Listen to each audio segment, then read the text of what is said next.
couple of weeks, but Simunovic has been in great form, and I need the two centre halves to be strong tonight. You've got options as well because you still have Julian on the bench. Yeah. So it's good to have that strength and depth, and obviously with the amount of games we've got coming up, Julian will figure in those games as well. What do you make of this stadium and the pitch in particular? It looks a little bit sticky. It is sticky, it's dry, but we'll just have to bypass that, and adapt to the pitch as quickly as we can. Stadium's like very much like a Scottish away stadium, and great atmosphere, I have to say.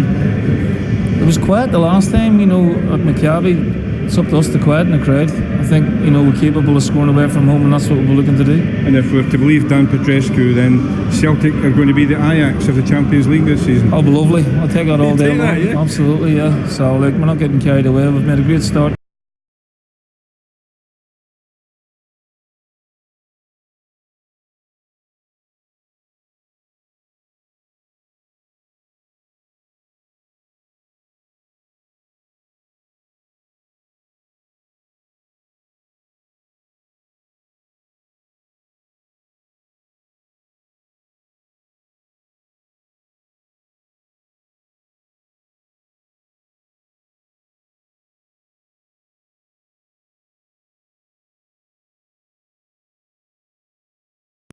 Concrete at the minute, so that may change over the next 24 hours. You'll be hoping 5 o'clock comes and Kieran's still absolutely. A Celtic player. Yeah, we all are.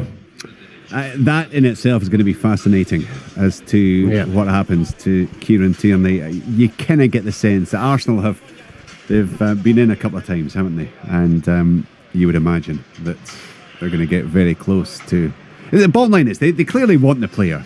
They're not going to miss out for £1 million, a couple of £1 million, or whether it's a discussion over another part of the deal.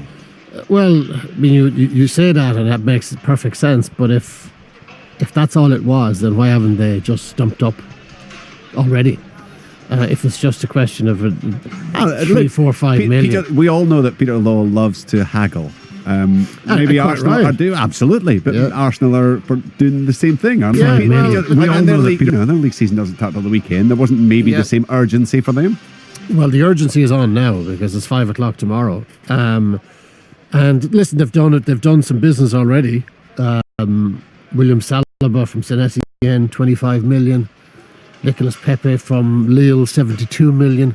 I mean, they've lost Carl Jenkinson and Lauren Koscielny, of course, but so they need defenders or a defender. He's talking, I think, about signing a centre half because Koscielny's gone. I suspect that they will sign Kieran Tierney, and I think it's interesting at Arsenal. Obviously, a huge club, but they've been below par really in recent seasons. They have a bizarre kind of signing policy, Arsenal. They seem to spend quite a lot on forwards and midfielders, but they kind of tend to scrimp and save on defenders. If you look at the back four from the Europa League final against Chelsea, the four of them cost 35 million in total. Right. The midfield cost 100 million. The two strikers cost 100 million. Yeah. Now, with Kieran Tierney, with Saliba, maybe they're changing the way they view things. They're talking about a couple of very expensive centre halves as well. So if Kieran Tierney goes, it would be great to see him go to an Arsenal that is a bit more robust than the Arsenal that we have seen in recent times, which is a bit all about attack and not a whole lot about midfield stability and defensive stability. You'd like to see him achieve something when he goes down there, if he goes down there. Yeah, and it's going to be, you just imagine, everyone's on tenterhooks, aren't they? I mean, you reach that point, and especially, I mean, it's a huge moment in that young man's career. Massive. To what happens. He's a terrific player. I think it's time. He moved to a big club in a big league. He's looking at Andy Robertson and he's thinking Andy Robertson is a European Cup winner. I think Kieran Tierney deserves to test himself on that stage. He is doing it very differently to Andy Robertson, who obviously went to Hull. He's going straight into the elite level of the Premier League, which is a lot harder to do for a young man. And he's still a young man. He's a lot of games under his belt, obviously, but he's still young. So that's going to put an awful lot of pressure on him. But I think it's time for him. He's done everything he can at Celtic. He will always be a Celtic player, but he can't always stay a Celtic player. He'll always be Celtic in his heart. Of course he will. But he's too good now. He's outgrown Scotland, I think. Right, Richard, the pity for Kieran, if he does move, that he's going and he's not 100% fit, and he has to get his fitness up, and he could languish down if he doesn't get into the team very quickly for maybe even a month, 6 weeks. He won't go straight into the team now because he's not 100% fit. And I just hope he doesn't languish down there for 2 or 3 months now and doesn't get into the team. That would be a real shame. You've got to imagine that Arsenal will have been monitored. Oh yeah, look, I know he's not been playing for Celtic this season, but whether he's as far away from actually pulling on the boots again or not, well, don't know. The thing about Tierney is that he's been so good at such a young age that he's become a mainstay of that team at a really, really young age. You know, at the age of 18, he played about 34 games for them. Age of 19, he played 77. At the age of 20, he was pushing 140. At 21, he was pushing 200 games. You know, this is a kid who's playing a lot of these games, and a lot of them are high-intensity games. That's a lot of football, and I just hope. I hope his body hasn't. I hope they haven't overplayed him, Pat. I hope his body hasn't broken down a little bit. I understand that question, but there's a lot of young players that actually don't get games. They're maybe 23 and they play like 40 or 50 games. And the top players, all the top players will have played that amount of games no matter what. And I know, and they have to manage it very, very carefully. But I think he's strong enough now. I think back to when he was a young boy and he had the problem with his calves and so on, and he was lightweight. Now he's built himself up, and I think he'll come back. A hernia can happen, a double hernia can happen, these things can happen. But I think he'll come back, and he'll be a sensation down there as long as he gets quickly into the team and almost enjoys the time down there in London, big city to go away from Glasgow, and among a whole new group of people, big time players. I just hope it all just works out for him, and we see him. We'll be talking about him for the next 2 or 3 years as a top player in that Premier League and an international player to go with it. So whatever happens, the good thing is it's going to be over tomorrow, and Kieran then can get on and get on with whatever he does, and we stop talking about it, because as we get on now for the last probably 2 months we've been talking about Kieran Tierney. And we'll wait to find out Sinclair, but we heard Neil Lennon there saying there has been some interest in him, nothing concrete, so we'll find out if Scott Sinclair also moves on. We've heard from Neil. Let's hear from Dan Petrescu. He, of course, is the manager of Cluj. He's been very complimentary of Celtic in the build-up. Dan, you seem to be writing off the chances of Cluj against Celtic because of the financial difference. Is that right? We have our chance, because in football you never know. But it's not going to be easy. Sometimes miracles happen, you know. Even Leicester winning the league, even our team, Unir Auricena, win the league, and then we beat Glasgow Rangers 4-1 away. But of course we have a chance. But Celtic have the first chance, and I'm sure we need a perfect game in the both games. But you've been impressed with what you've seen from Celtic so far? 5 official games to score 19 goals and to create another 100 chances is not easy. Doesn't matter who is the opposition. Maybe Sarajevo and a team from Estonia, maybe they are not good like CFR, but still is a champion of their country. And I think Celtic destroyed them in the both games. Could Celtic do well in the Champions League if they get past Cluj? I hope they will not pass CFR Cluj, but if they go to the group stage, I'm confident they will do well. I told you, they have something from this style of Ajax. They don't play long balls, they only short balls, pass all the time. They try to play good football, and they have very good speed in attack. All the players from midfield in attack, they have very good speed. Not only to go, but also to think. They think very quick. That's a big tribute when you compare Celtic to Ajax, considering how good they were last season. They are unbelievable. They are a surprise. And why Celtic? They should try the same, I think. And what do Cluj do to counter what Celtic have? We have to make our best game ever. We have to be fantastic in the both games. Our spirit is good. We won the last games. In the league, we use another team, and in the Champions League, we put different players. Our players have 34, 35, 36 years old. The players who start tomorrow, and it's not easy for them to play 3 games a week. They have experience, they know how to play. Hopefully, they can keep the pace with the young players of Celtic. Any win will be good for us to hope. I mean, he was a wonderful player, wasn't he, in his time? And they have got a pedigree in the last 10, 12 years at the very top level. Yeah, I mean, listen, he's talking his team down there. It's like miracles happen. I think if Cluj knocked Celtic out, it wouldn't be considered a miraculous achievement. These are Romanian champions. They beat the Steaua Bucharest by 8 points at the top of the table last season. This is a dangerous game for Celtic. What I find fascinating about it is that, you know, we've looked at Celtic in the early games of this season. We've seen this attacking machine that has excited everybody. This is the biggest test they'll face, to see if they can not score 7 against Cluj, but can they impose their attacking game on Cluj, the best team they will have faced, I suspect, so far this season. If they can do that tonight away from home, then that'll be a really, really interesting thing, because the Celtic side look okay. They're missing a couple tonight. Mikey Johnston is missing, but it's still a good side, and I'm really interested to see what they can do against this side. Right, we're moving towards kick-off, as you can hear in the background. Just at a point or two, one or two things for a little bit later in the programme, and we will be concentrating on both Rangers and Aberdeen. Both those matches tomorrow night, of course, kicking off at 7 o'clock. Rangers in Denmark take on Midtjylland. It's Rijeka against Aberdeen, the old foes meeting up again 4 years on from Aberdeen's famous 3-0 win in Croatia. So we'll have live coverage of those tomorrow. We know, of course, that Celtic, should they go through, will be taking on Slavia Prague, who are currently in the early stages of the Czech League, top of that division. Rangers playing either Legia Warsaw or Atromitos.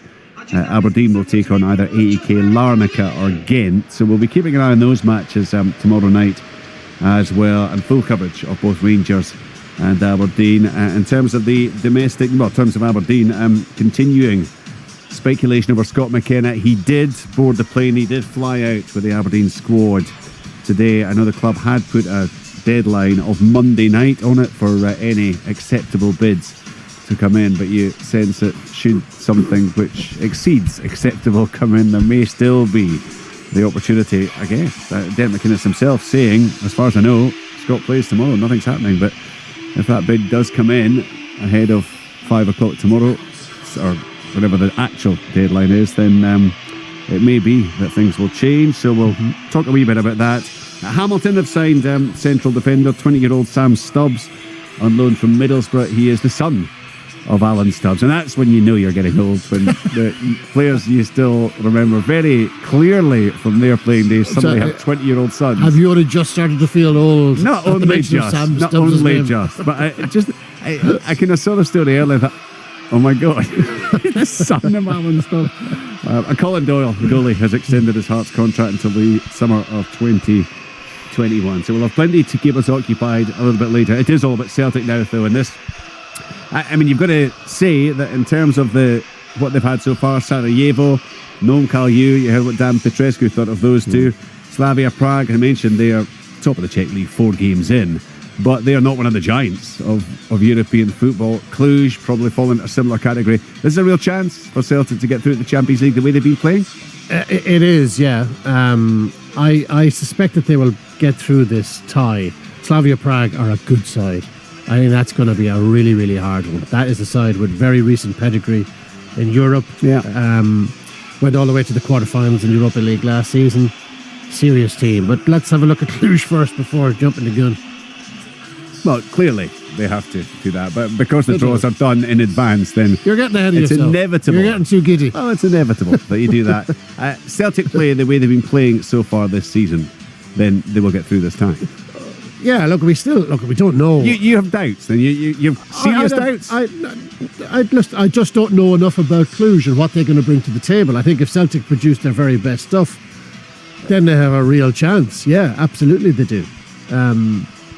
I've loved what I've seen so far from Celtic. That attacking verve that they have, that ruthlessness in front of goal, that relentless style that they have under Neil Lennon.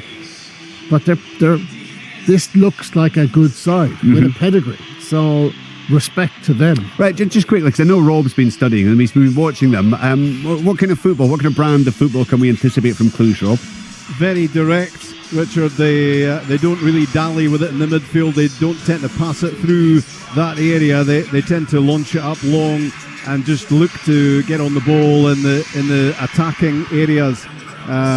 One of their danger players, Omrani, the left winger, He's not a tricks and flicks man. He's just a get the head down, and he's a bit reminiscent of Troy Deeney, the way he looks, and he does look as if he should be a central striker. He plays on the left side. He has a bustling style about him. He's all about power and pace. I don't think there's too much in the way of subtlety about them, and I think they just really want to stop Celtic playing. That will be the plan. Right, I see that the graphics UEFA are putting up, they're suggesting a Celtic front two of Morgan and Edouard with Christie in behind and James Forrest on the right side of midfield. It's always a joy, isn't it, Pat, to see the UEFA formations they put out in the team sheets. Yeah, it is, and I don't know who puts them together, but anyway, they're not well clued in, I don't think. They definitely won't go two up front. They'll play a very tight midfield with Forrest and Morgan on whatever side they start on, and then your back forward. Be interesting to see Bolingoli again. We've talked about him many times. Yep. Will he be expansive, or will he sit in a little bit more tonight? And I know the way that Neil Lennon thinks about this sort of kind of almost pragmatic style that he has of being more defensive than we've seen under Brendan Rodgers, and that's what I'm really looking forward to see. How do they negotiate their way through these difficult ties away from home, and what type of formation? How does it play out on the pitch? How do you go and press this opposition tonight? Because that's another part of Celtic's game when they do it well. Conditions are quite humid, although the temperature has really dropped now in the last probably half hour since the sun's gone down. Quite a few empty spaces, the stadium. Yeah, lots. There's one stand away to our left-hand side of here, and it's apart from the Celtic fans in this corner here.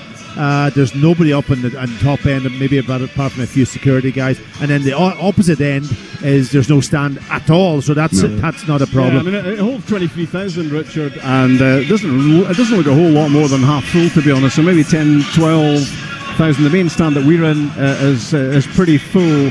But I mean, I was told beforehand that it was unlikely to be an intimidating atmosphere, and there aren't really the numbers here, I don't think, that are going to make it that way. No. Okay, well, the action is about to get up and running. More from Tom a little bit later.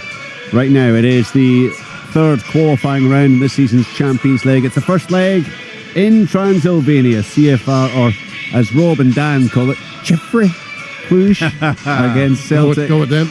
With Rob and Pat Bonner. Yeah, they don't like you calling it Cluj. I've had a pretty much lecture already from one of the locals, because there are two teams in Cluj, and Chefere CFR is what they call this one. I think Cluj will probably suffice for us in the course of the evening. We're in northwestern Romania, Cluj-Napoca, to give this city its full handle, and the stadium is the Dr. Constantine Radulescu Stadium. He's a former player and coach. As we've been saying, it does hold about 23,500. It was built in the 70s as a 10,000-seater stadium, renovated in 2008, and as Paki was saying, there are plans for a fourth stand, but at the moment stands on three sides. Celtic fans in a corner of the ground. There are about 350 of them, and they come in good heart, and they come with a fair bit of optimism as well in terms of the way their team has been playing, cruising it through the first couple of qualifying rounds of this competition, and then of course that rout of St Johnstone at the weekend. This is a completely different ball game, of course, and Neil Lennon has thought long and hard about his team and tactics, and already, as you've heard in the last half hour, plenty of talking points about what he has chosen to do tonight. There is the whistle, and we are underway here. Cluj against Celtic. The referee is Serbian, and he is Srdjan Jovanovic. Celtic in traditional colours, their hoops, and all maroon is the colour scheme for the home team. That's the colour scheme for the stadium as well, and there is a touch of Tynecastle about it, Paki, with the maroon seats. It is, that would remind you, of course, of Tynecastle, but I think with that end free down in this side, it's not as intimidating as probably Tynecastle would be, for sure. It's quite tight to the ground. There's no running track around the stadium, that's for sure.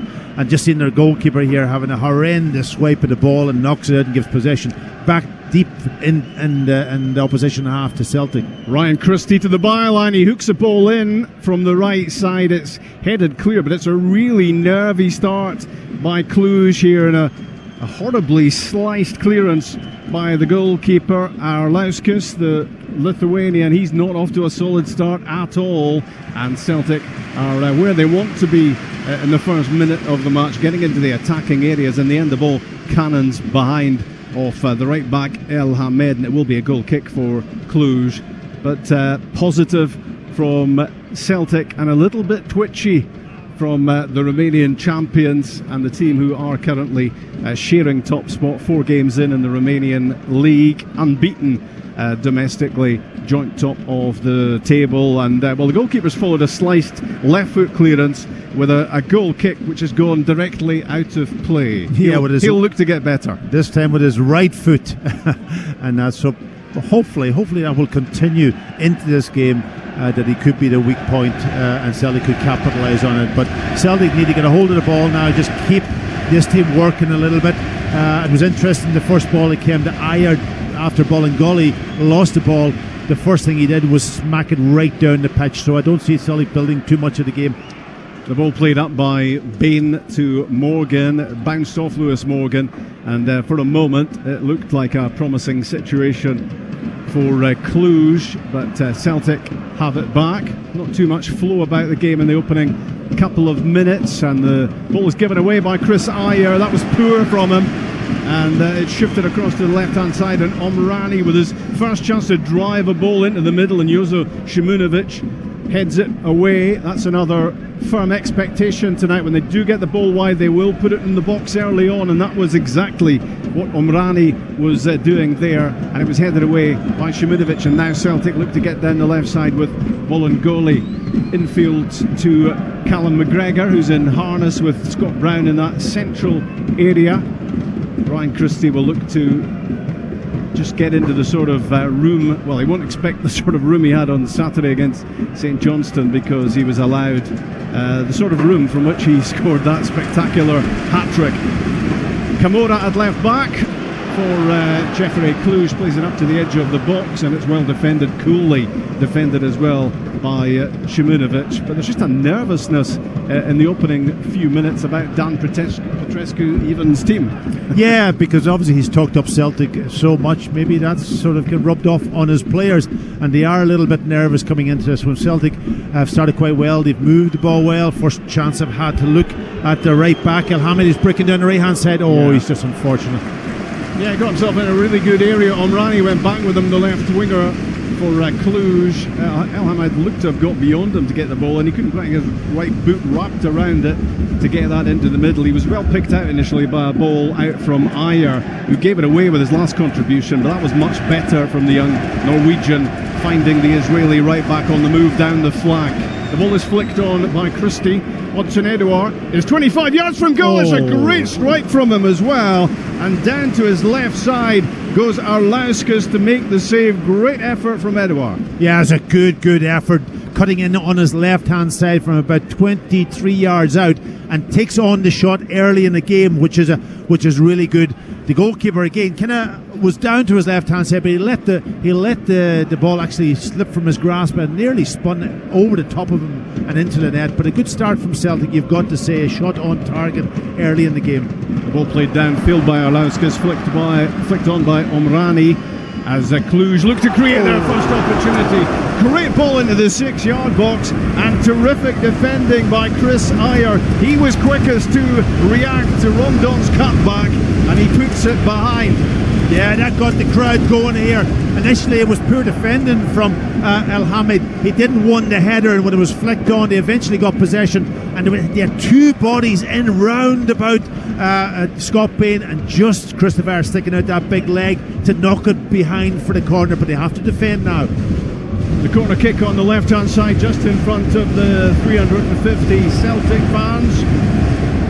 The first set play of the game. Bordianu fires it in, and the header at the back post flies too high, so we haven't had to wait too long for the first couple of threats, serious threats as well to the Celtic goal. Firstly that Rondon cutback, and then it was Burka's header, the central defender from the corner, which was just a couple of feet too high. Well, they are a real threat from set pieces. I think they've been renowned for scoring lots of goals from corners and free kicks, and that time Ayer at the back post, he didn't go really man for man, almost picked up his own position, and the ball just slightly over his head, but allowed Burka to get a header on, really just about a foot over the crossbar.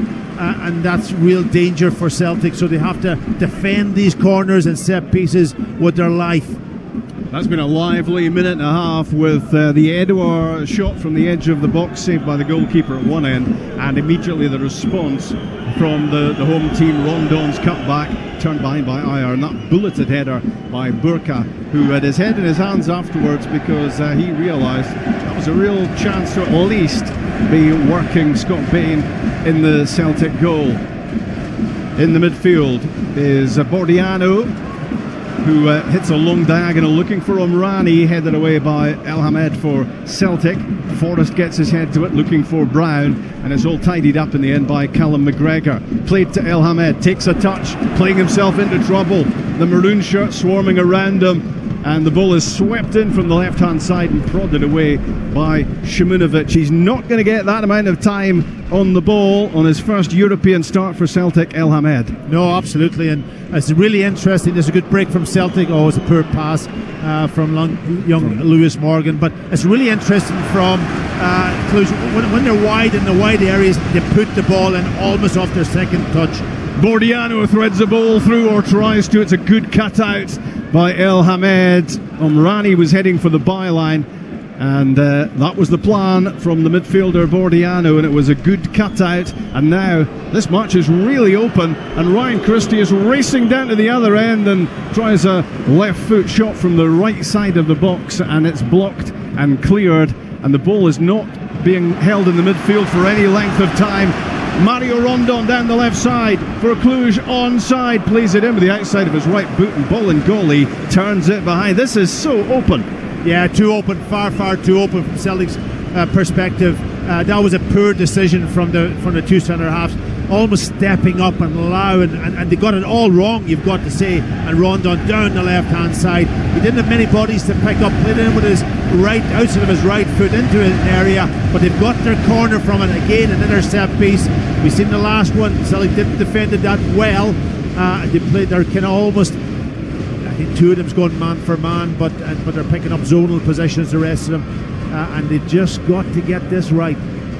It's a corner kick for Cluj, and it's the veteran Romanian international Ciprian Deac with the cross ball. Celtic under pressure again from the set play. It was Vinicius this time, the central defender, who was attempting to get in the head of that corner kick. The danger not yet over for Celtic. It is now, as the ball is hooked back by Djokovic in the end, and it takes a couple of bounces on its way through to Scott Bain, and we take a little breath because that's been a frantic few minutes, Packy. Yeah, absolutely, and just looking at how this team, the opposition, has set up also, they're almost playing with a 4-2-3-1, that sort of situation, and I'm just looking at Djokovic is the one that's going on into Scott Brown, and he was the one that got into box also for that cutback.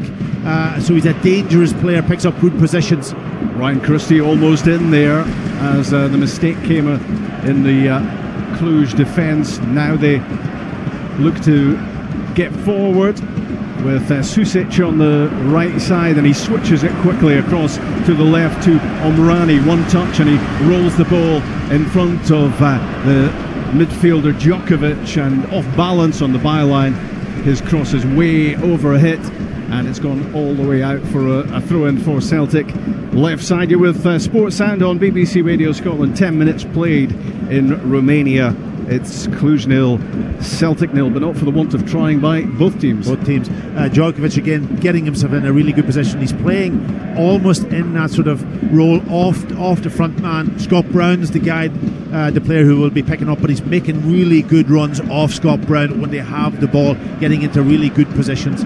Real mix-up at the back in the middle of the Cluj defence there between Vinicius and Burka. One was leaving it to the other. Odson Edouard was almost onto something there before finally one of them managed to note it back to the goalkeeper, Arlauskas. Out the ball goes to Burka, central defender, moving down the left touchline, and the ball flicks out of play for a throw-in for the home team, and the skipper, the Portuguese defender Camora, with the throw-in, aiming for Rondon, and goes Scott Brown to win it for Celtic. The home fans looking for a free kick. It wasn't forthcoming. Lovely ball clipped out wide right for James Forrest, and he now can attack the Cluj defence. He's jinking his way inside the box, now outside. Forrest lifts it up to the back post and is headed away by Vinicius. This is the first contribution from Forrest, and it was mighty impressive. And it was a brilliant ball from Ryan Christie first. He could have played the ball directly in to Edward. Instead, he played it round the defenders into the space for Forrest to drive onto, getting himself inside the box. He didn't have a lot of players to pick out. That was the only problem when he got in there, because it was only, I think, Edward that was up in the box. But it's a really good opportunity though, and they have the corner from it. It wouldn't at the moment seem to be an outrageous prediction to say this is not going to end 0-0. Plenty of chances in the opening moments as the corner kick is fired all the way back to Callum McGregor. He lifts it far post for Shimunovic to knock a header down, which is blocked, and he stumbles, the Celtic defender, and goes down. And here now comes the quick counter-attack with Diak sprinting forward for Cluj. Hits the deck under the challenge of Shimunovic, and it will be a free kick for the home team just about 15 yards inside the Celtic half. It's taken quickly, and it's played out to the left-hand side for the number 9, Omrani, on his left foot, and he was looking as if he was shaping for a cross. It ended up being somewhere between a cross and a shot. For a moment it was heading for the top corner, but in the end it swerved comfortably wide of goal for Scott Bain. We're 13 minutes into this game, and that's probably especially from this left-hand side, that's probably about 7 or 8 crosses that this team has played into the box. They haven't quite maybe picked somebody out yet, but you see the intent. Every single time it comes, they know that they want to get it into that area. Yeah, they certainly don't hang about when they get into a good area. In it comes, and they're on the ball here again, and it's Mario Rondon, number 99. Switches it out wide again for Omrani. Right foot this time, doesn't get the cross correct that time. There were 3 in the box to aim at, but he chips it right-footed way beyond all 3, and it bounces behind for a goal kick. But as you've been saying, how much supply has there been already for the home team from the wide areas? They don't even think. They just put it down. Once they get it under control, they play it in there. Now they've got runners going into the box, and I mentioned already Dojkovic, who plays off Scott Brown. He's one that has to be picked up because he makes runs, and the fullbacks have got to be really, really concentrate, get their body shape right, see what's coming round the back, because this will continue for the whole night. Forrest fires the ball forward for Odson Edouard. It bounced in front of him, he lost it. Aurelio with the interception, he drives forward down the right side. Celtic are looking for a free kick as down went Lewis Morgan. Play goes on. Aurelio's cross headed away by Bolingoli, and it will go out on the far side. When Celtic lose the ball, Cluj are breaking with real pace.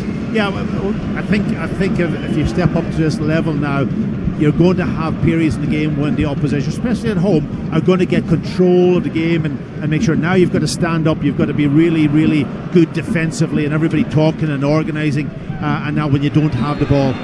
Free kick given against Odson Edouard on the halfway line. Didn't look as if he did a whole lot wrong. He was physical against Andre Burka. That was about all, but the Romanian central defender gets the benefit of the doubt. Free kick given. It's 0-0 here with the best part of 15 minutes played. Celtic in Romania, this third qualifying round, which hopefully for Celtic leads them to the Champions League group stages. Set piece for Cluj, launched towards Omrani, headed away by El Hamed. It's gone out for a throw-in close to the corner flag. That corner, which is inhabited by the Celtic fans. Yeah, and I don't know whether they have a long throw in their armoury, but they certainly Camora with a the good area. Throw. It's cleared only as far as Bordianu, works it onto his left foot. It's a crude strike.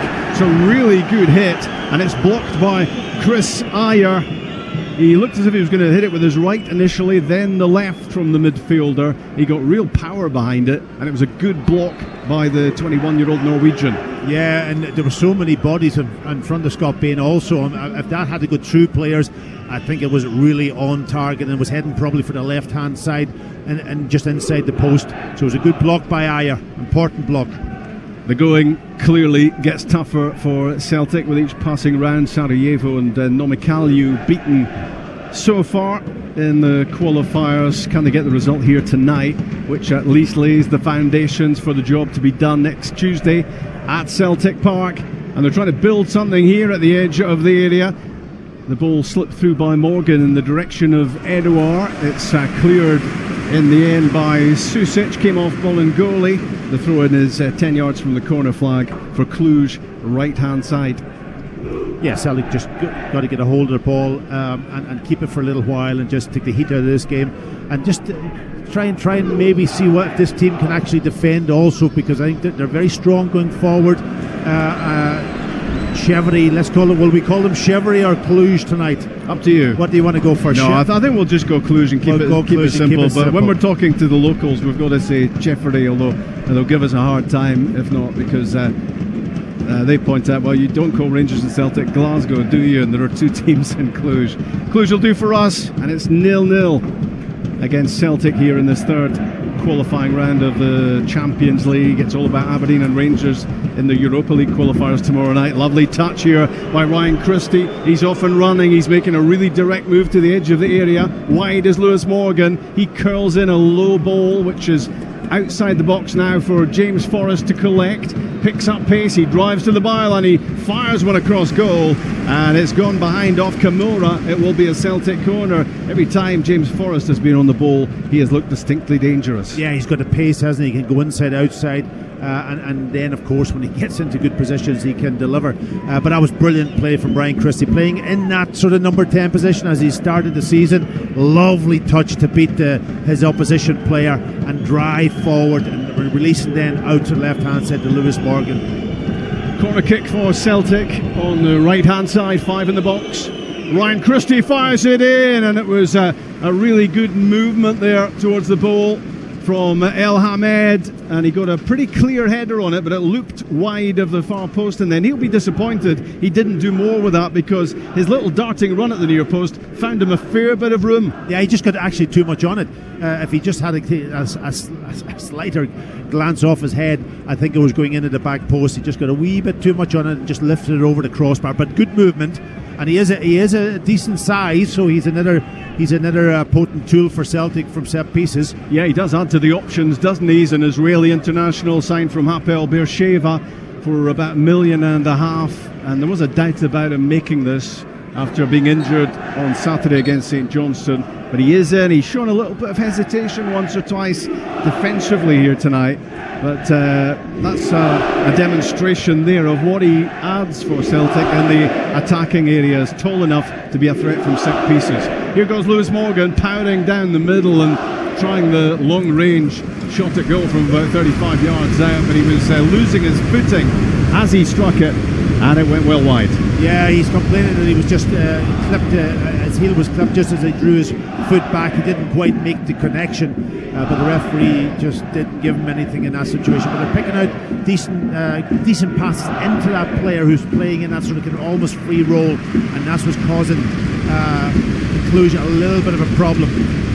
Arlauskas with the kick out, headed away by Ayer.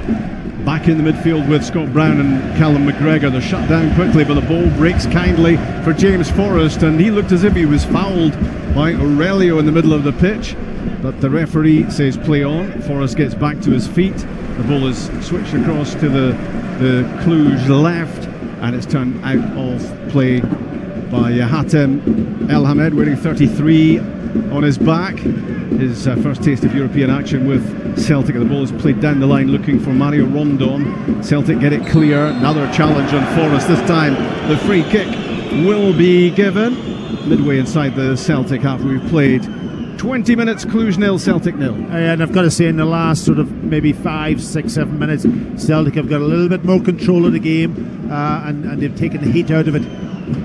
Ayer rolls the ball into the midfield for the busy Lewis Morgan, twisting on the ball and managing to keep possession. Ayer to Bolingoli, but that was a pass which just made life difficult for Celtic. It was tight to the touchline, and he opened up his body and tried to run it down the line for Morgan, but it slips out of play, and it will be Susic, the from Bosnia and Herzegovina at the right back with the throw-in. Half this team, as you were probably hearing pre-match, half the starting 11, 30 and over, and that was a point that was being made pretty forcibly by Dan Petrescu yesterday about the difference in average age between these two teams, and he was expressing doubts about the abilities of some of his older players to make 3 games in a week, but it shouldn't really be a problem as they fire a ball out left for Camora to knock it down, looking for Omrani, cleared by El Hamed and collected on the halfway line by Damjan Djokovic, the Croatian, and the ball is played back to the Lithuanian goalkeeper Arlauskas as Celtic look to press, and the goalkeeper's clearance, well, his use of the ball has been pretty desperate so far, and that's another pretty poor bit of use of the ball from the goalkeeper. Ayer has it for Celtic, plays it up looking for Christie. Brown in the midfield hooks a pass towards James Forrest, back with the skipper McGregor alongside, under pressure from Aurelio, and he plays a pass towards Jozo Simunovic, now El Hamed, and all the way back to goalkeeper Scott Bain. Yeah, I don't think this team has got really lightning quick players. I could be wrong, but what I've seen so far, they certainly, I think Celtic got a little bit more quickness and sharpness and pace about them. Bolingoli on the left plays it inside for Christie, took a touch, looked to create the chance of a shot at goal, then it broke the way of Morgan, and from a tight angle he tried to force the ball past the goalkeeper. Out came Arlauskas, and I think that will be a free kick possibly, or a goal kick in his favour. But right at the start of that move, lovely ball from Ayer from round about the halfway line to pick out the move of Bolingoli, Paki, down the left flank.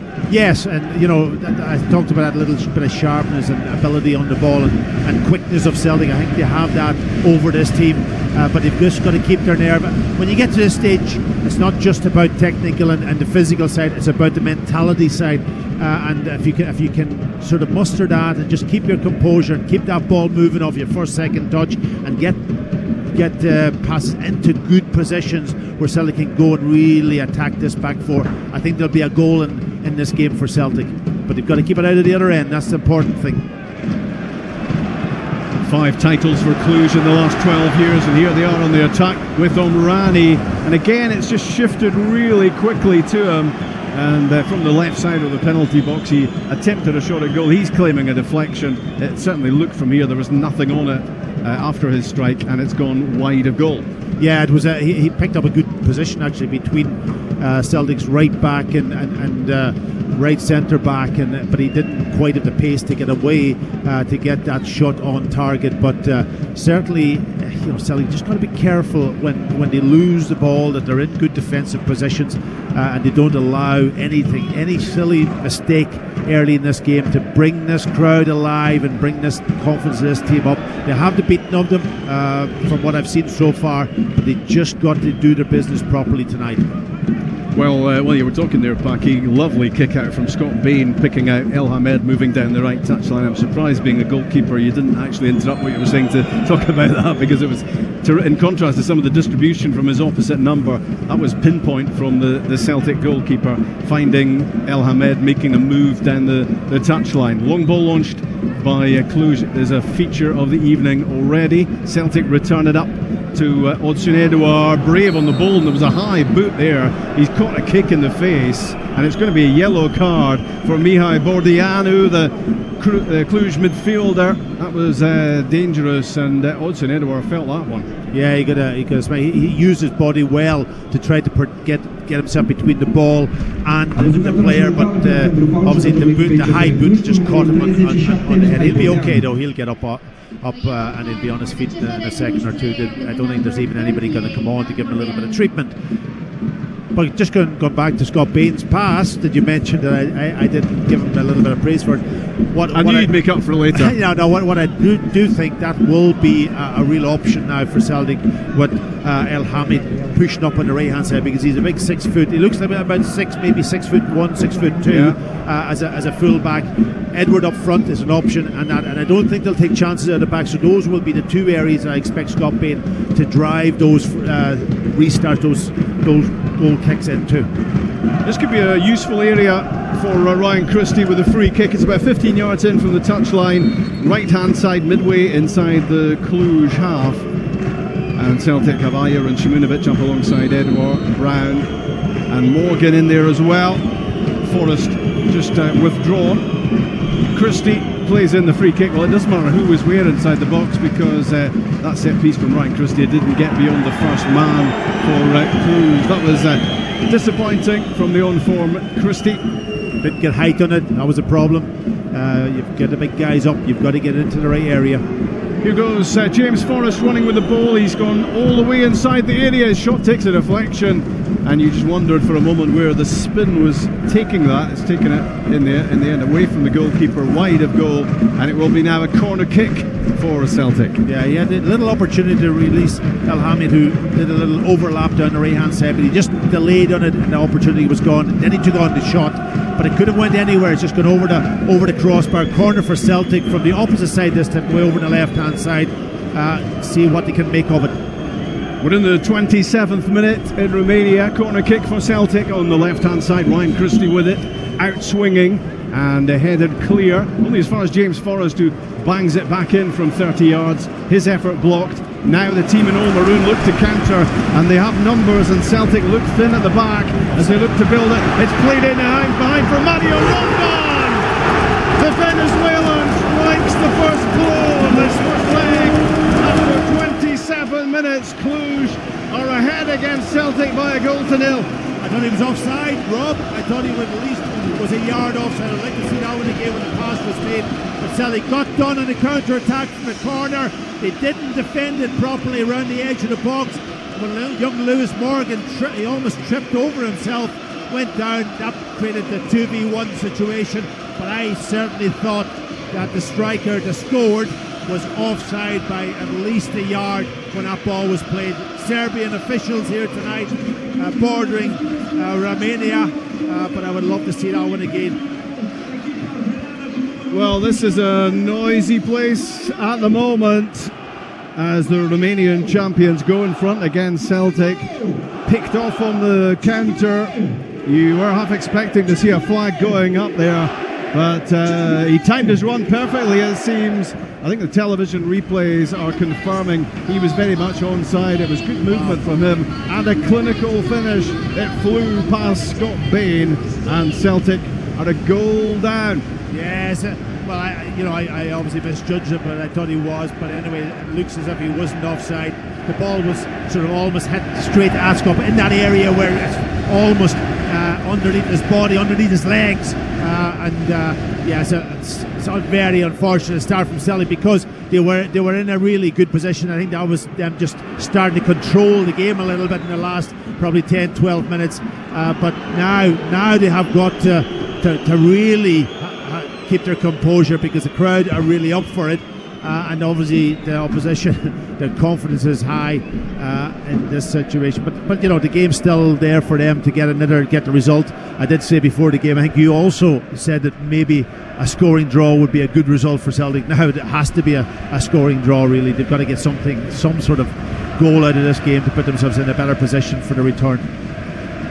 So Rondon on the score sheet, 1-0 for Cluj against Celtic. Plenty of football to be played, not just in this leg, of course, but in the return at Celtic Park next Tuesday, as Bolingoli sees yellow for having his boot too high on the halfway line. It's going to be a free kick for Cluj, and that's a yellow for the former Rapid Vienna player.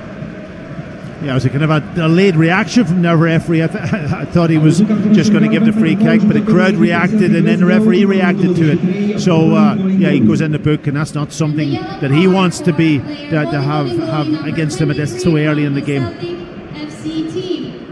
The free kick is 10 yards inside the Celtic half, taken short, and Susic now plays it in at the edge of the area. Rondon, the goal scorer, looking to get on the end of that, scrambled away by Celtic, not initially convincingly cleared, but in the end El Hamed got it away. Burka returns it, bouncing in the Celtic box. Scott Bain under pressure. It took a big bounce into the air, and he had to be strong and concentrated there as he picked the ball of Rondon's head. Now Celtic on the move with Christie to Forrest. Jinking inside off the right. Squares it. Callum McGregor. Shot blocked.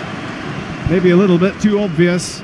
And Aurelio was able to get in the way of that goal-bound effort from McGregor. Now it's Djokovic to Omrani. Down the left for Cluj. Funneled inside for Diak. And his shot from an angle deflects off Shimunovic, and it's gone behind, and it's another set piece for Celtic to defend. Yeah, well, that's what we talked about before the game, about the defensive qualities of Celtic. They didn't defend the counter-attack too well. They were caught easily from the edge of the opposition box right up to finally Cluj to score. They have to defend now a corner, so it's those defensive qualities have let themselves down again. The corner kick is on the left-hand side. Bordiano rolls it for Diak. Fired into the middle, blocked by McGregor, and it's Callum McGregor who blocks a second time around as Bordiano tried to force that into the danger zone. If you've just joined us, Celtic are a goal down in Romania, and we've played 32 minutes.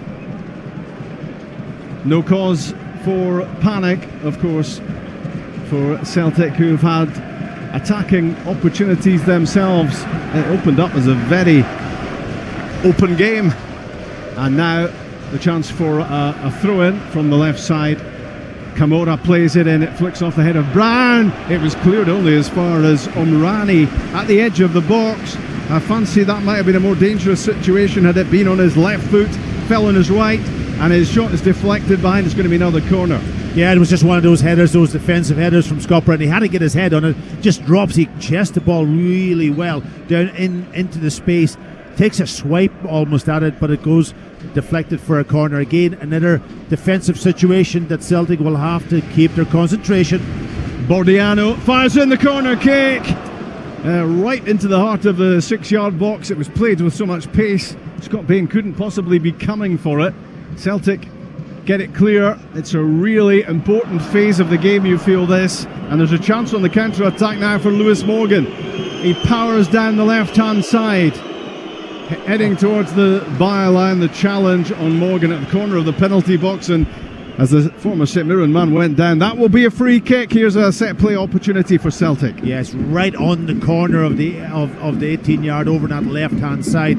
I'm looking at Ryan Christie. That's a booking as well. I think it's Susic who stopped him, and he is booked for that challenge on Morgan.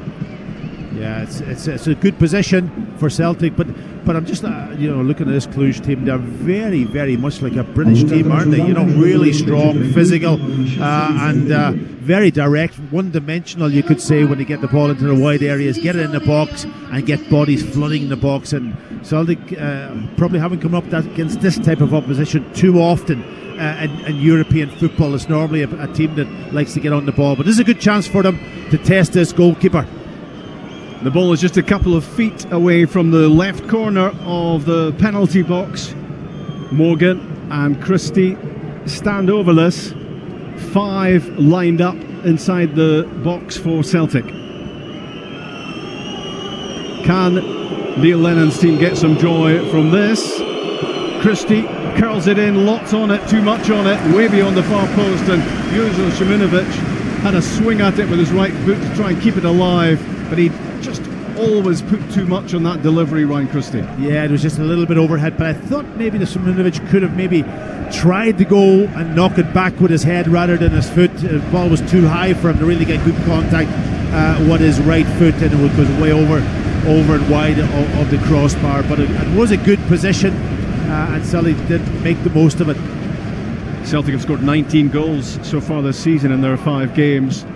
Can they make it 20 tonight? Can they get things levelled up here in Romania? They trail. If you've just joined us by a 0-0, you're with Sports Sound on BBC Radio Scotland, following the Scottish sides in Europe. Rangers and Aberdeen in action tomorrow night. Aberdeen in Croatia, Rangers in Denmark. That's all covered, but it's all about Celtic and these Champions League qualifiers tonight, looking to come back from a a goal deficit. Bolingoli's in trouble on the left side, and he manages to atone for his error in the end, win the ball back off the goal scorer Rondon after he was a bit casual on the ball. And then up on the halfway line there's a foul on Odsonne-Edouard, and you can hear what the home support think of the refereeing. Yeah, he's got to tidy this game up to a Bolingoli. He's given away a couple of passes that time. He went to come on the inside and use his wrong foot and nearly lost it in a really difficult position. El Hamed on the attack, rolls it into the box for Forrest, works it onto his left foot, James Forrest, and there is the equaliser for Celtic, 9 minutes away from half time. He just shifted it onto his left foot, 15 yards out, fired a shot down to the goalkeeper's left. It's gone even off the inside of the post. It's 1-1 in Romania. Yeah, brilliant finish from Forrest inside the box. It looked as if he was going to bend it with his kind of almost left foot round the goalkeeper, maybe took the goalkeeper a bit of surprise, almost disguised sort of shot into the goalkeeper's left hand side, and he was standing still, hits the inside of the post. Brilliant goal, very, very important goal for Celtic at this stage, and that's the goal that they were looking for. Yep, that's Celtic's 20th goal of the season. It's James Forrest's first of the new campaign, and it was a terrific strike. The goalkeeper wasn't going to stop that one, and Celtic have responded pretty quickly to what's been thrown at them here.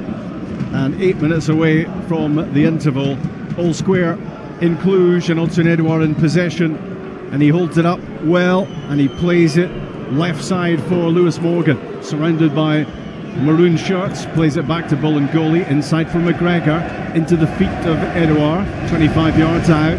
McGregor again. Celtic with a spring in their step off the back of that equaliser. Morgan making a positive move in behind Susic. The ball cut back towards Christie, and it's Bordianu, the midfielder, who gets an important intervention and launches the ball downfield. El Hamed under pressure, but he turns away from Omrani, gives the ball to Scott Brown, and then it's back with Shimunovic, and a pass into the central midfield area for Callum McGregor. Yeah, it was a good play by El Hamed. He's got that bit of pace, hasn't he? The ball over his shoulder, he can get there. He's got the legs on Orami, and he defended very, very well. Good movement from Christie, darting into the box, left-hand side. Cluj under pressure, and he just looked to fire the ball in when he got a little glimmer of space on the byline, Christie, but in the end it's into the side net. But the Celtic fans here a whole lot happier at 1-1. Yeah, very much happier, and they're way up on our left-hand side here, and they're singing, getting a little bit louder now, because they know that away goal is a crucial moment in this game. We did say that they would make chances, but when you make the chance, you got to finish it, and Forrest, really, really good finish.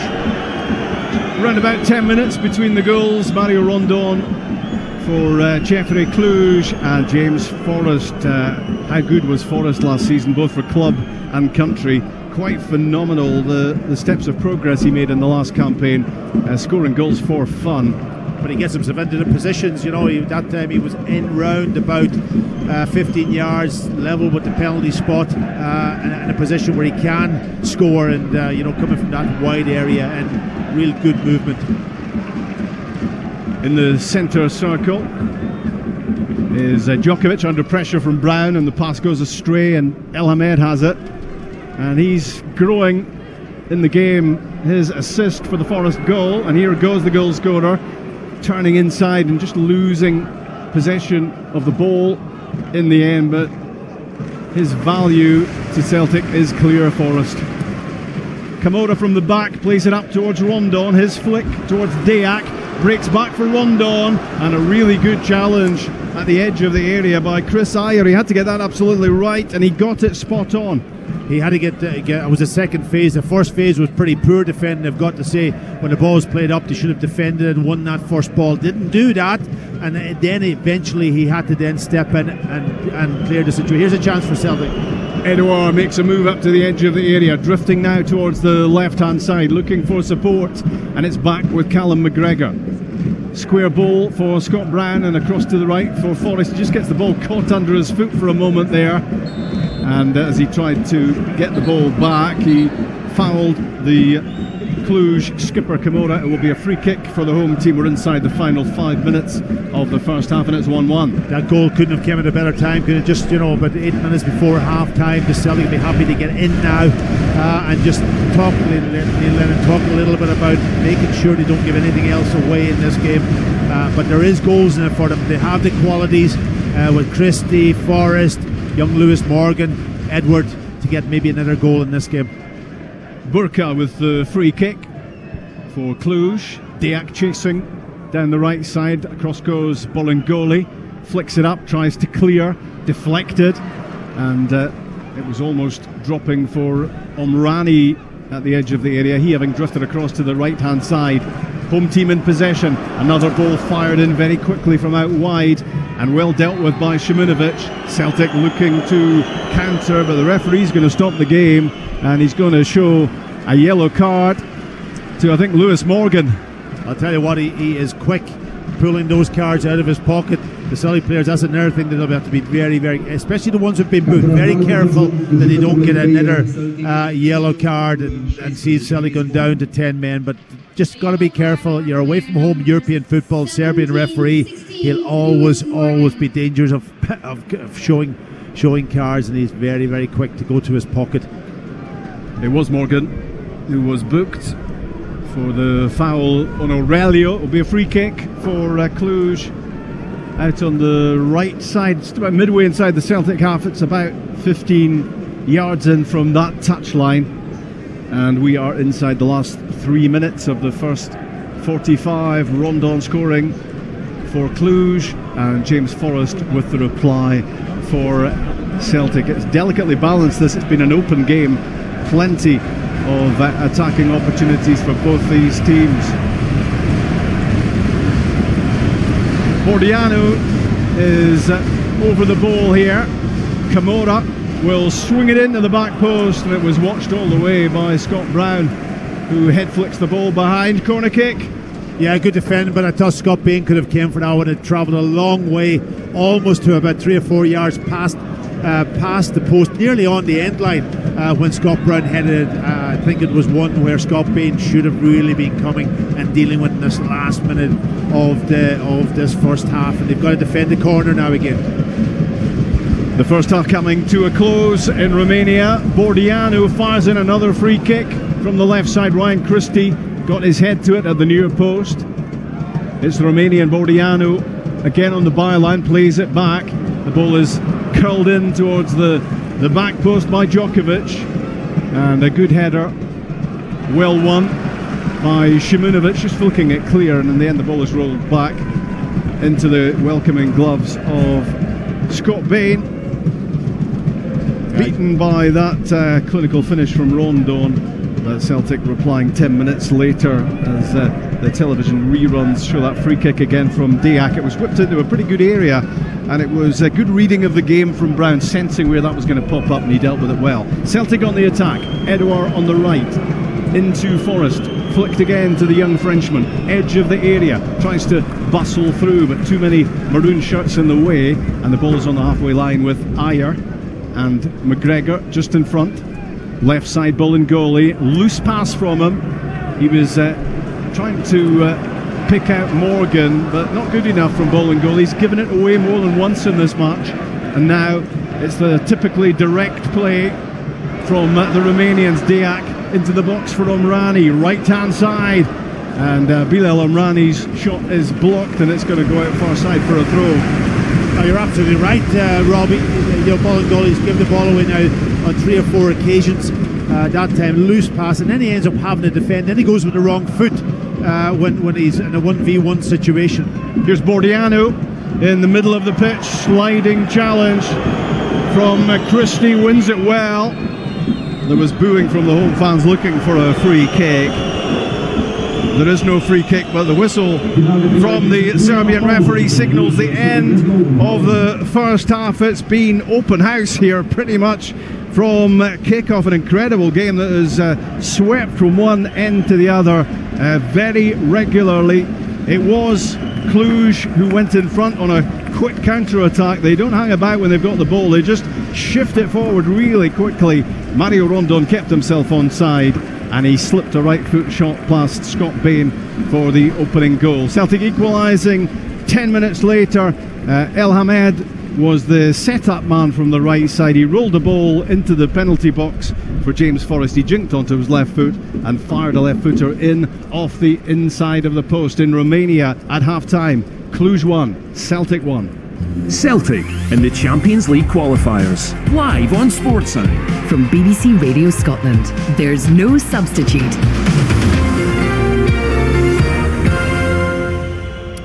This is Sports Sound with me, Richard Gordon. It's tight right across the Champions League qualifiers tonight, just as it was last night. In fact, there was a narrow win for Karabag in Cyprus against Apoel. Bruges were 1-0 winners at home to Kiev. The other matches all draws last night. In the Tuesday round of qualifiers tonight, the other 4 games being played are at various stages. They're all 0-0.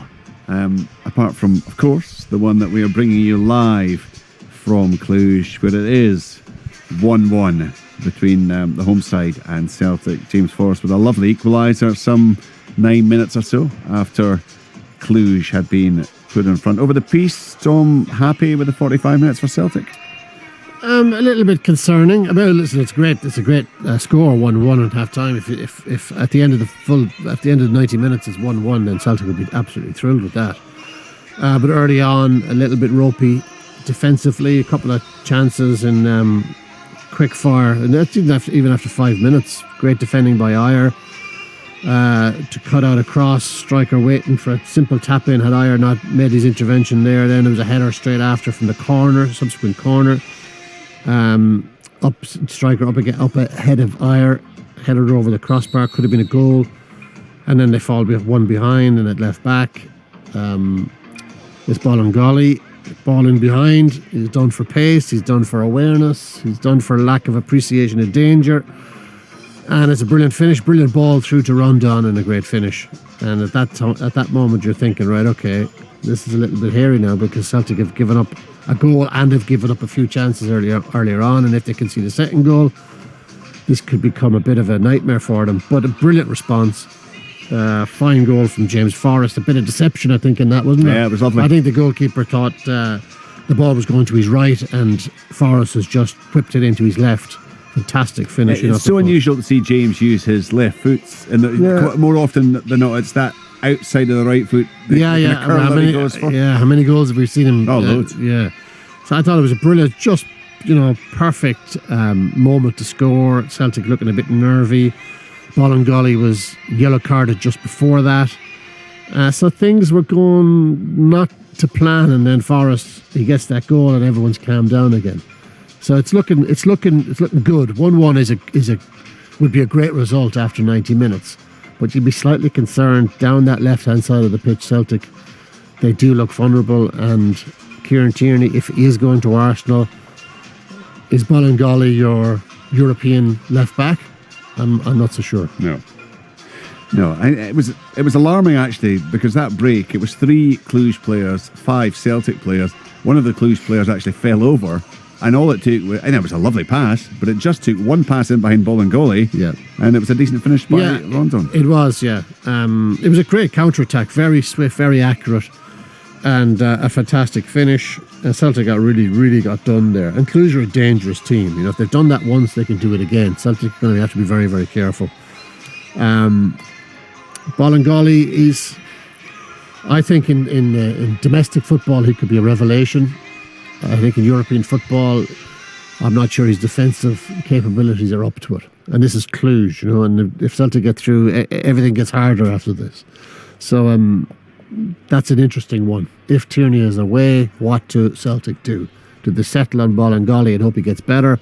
Or do they go again in the transfer market? And I think they have to go again. It would not be a surprise if Kieran Tierney left. They have to have some kind of contingency plan in place. Yeah, well, you'd imagine that there is. The first part of the contingency plan would have been Bolingoli, I guess, and look, Yeah. Pat, we've discussed. I mean, I'm not writing him off. Sorry, I'm not listening. I'm not absolutely not writing it off. I've got to say, I had reservations as well. I mean, I think one of the early programs said he doesn't look like he's got a defensive bone in his body, Pat, and he was certainly. Not only was he caught out in position a couple of times there, his use of the ball, his control of the ball, let him down a few times too, didn't it? Yeah, from a deeper position. You Yes. know, and kind of almost like panicking, giving it away. And then he's out of position, and then he gets caught. And we've discussed it. What is his qualities? What's his profile? What do you want in a left back? The first thing you want is, can he defend in a 1v1 situation? Yes. For me. And then the next part, from a Celtic perspective, can he get up and down the pitch? He's got the pace, no question. He's young. I don't know. I'm not sure what age he is, but he looks like a young player. Still, probably has to develop, and he's come to Celtic to maybe take that step in his development. But certainly, if they lose, as Tom rightly says, if they lose Kieran Tierney in that left back position, will this guy come in and fit the bill? At the moment, I have my doubts, but as Tom says, it's very, very early. It's very hard to sort of kind of make up your mind on him. But you're in Europe, you're away from home. You cannot make the mistakes that he was making in that position, deep in his own half tonight, giving the ball away, and then he went with his wrong foot when a player came in on the inside one time. That worries me. You know what I mean? Making the wrong decision. Stay on your feet. If he comes in onto your bad foot, just run with him. Don't commit yourself. But he tried to stick out a big leg and didn't get anywhere near the ball. So those are little question marks. Just on it, he's 24. 24. Not the most experienced of players. I mean, he only played 100 games or so in his professional career. And we were talking about that earlier. What Kieran Tierney, the amount of games he's played. He was averaging that a season. A season, you know, and I had that discussion with Rob on that today. There's lots of players out there who have not played in the first team by the time they get to 24, 25 years old, enough games. Yeah. You know, maybe Kieran Tierney's played too many games, but there's certainly a lot out there that when they stay at clubs, they don't play first team games. So their decision making, all of that part needs to be developed. And some of the decisions that Bolingoli was making there tonight, defensively, I would be question him at the moment. What was also concerning, not just the manner of the goal, is that when Rondon was getting away from him in the box, dead, Bolingoli pulled out his arm to try and it looked like he was trying to drag him back, and then it thought better of it.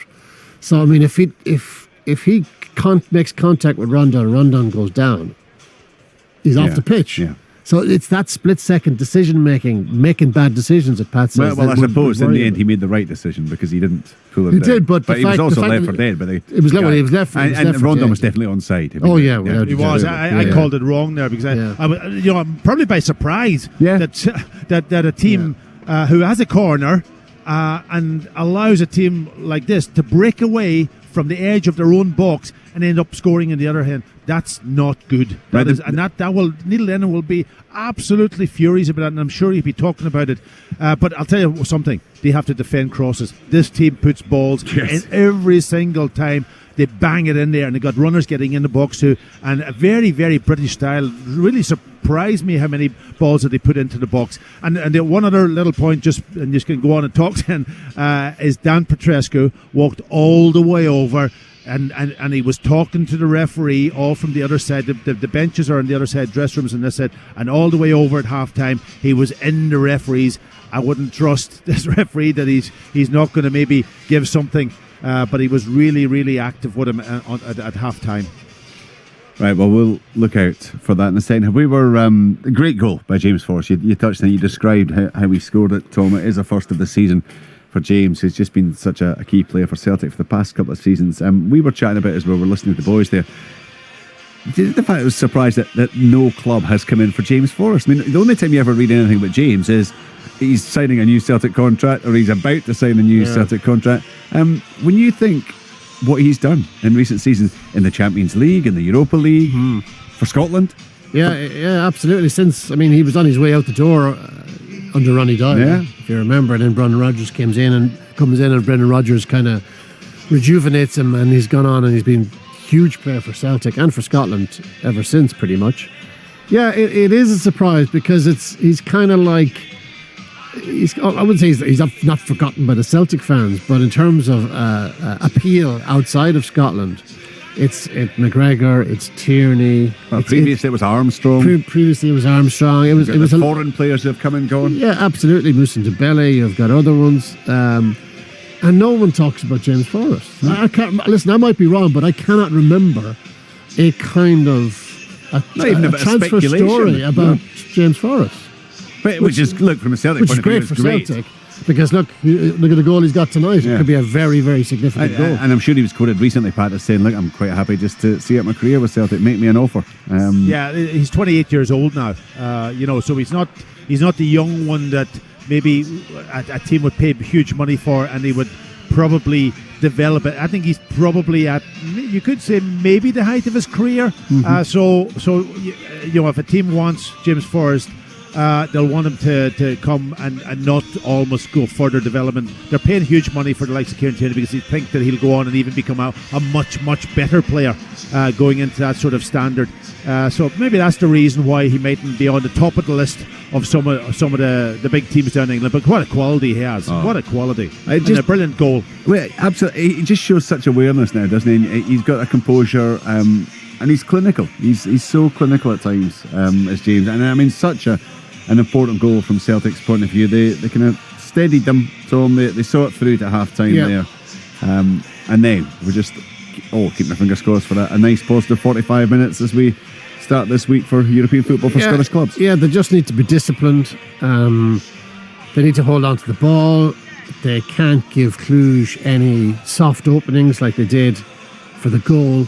If they see it out at 1-1, I mean, Celtic haven't really played that much. No. And it's 1-1, so that's good. So they just need to be very, very disciplined, very careful. Certainly, obviously, on the counter-attack, set pieces, as Pat was saying. See it through, be professional. Be concentration levels high, discipline levels high, because they're on a couple of yellow cards now. Nobody do anything stupid. And get a 1-1, get them back to Glasgow and finish the job, because I think if they get out of town with a 1-1, they're in a good position. And talking of the Champions League, the Women's Champions League, I see earlier they've got 3 games to play, group games to get through. Hibernian ladies have got off to a winning start there. A couple from Jamie Lee Napier, Colette Kavanagh also in target in a 3-0 win against Tbilisi Nike.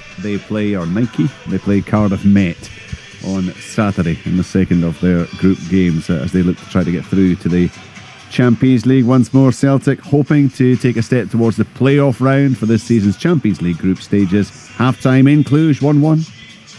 Following Scotland's teams in Europe. Is this the season they reach the groups? Celtic in the Champions League qualifiers. Griffiths to take, left-footed. He is back!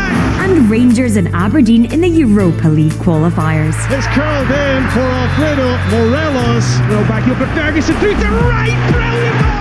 Continuing with commentary from FC Midtjylland versus Rangers and updates from Rijeka versus Aberdeen. Sports Sound, tomorrow from 6:30 on digital radio, 810 medium wave and online. BBC Radio Scotland.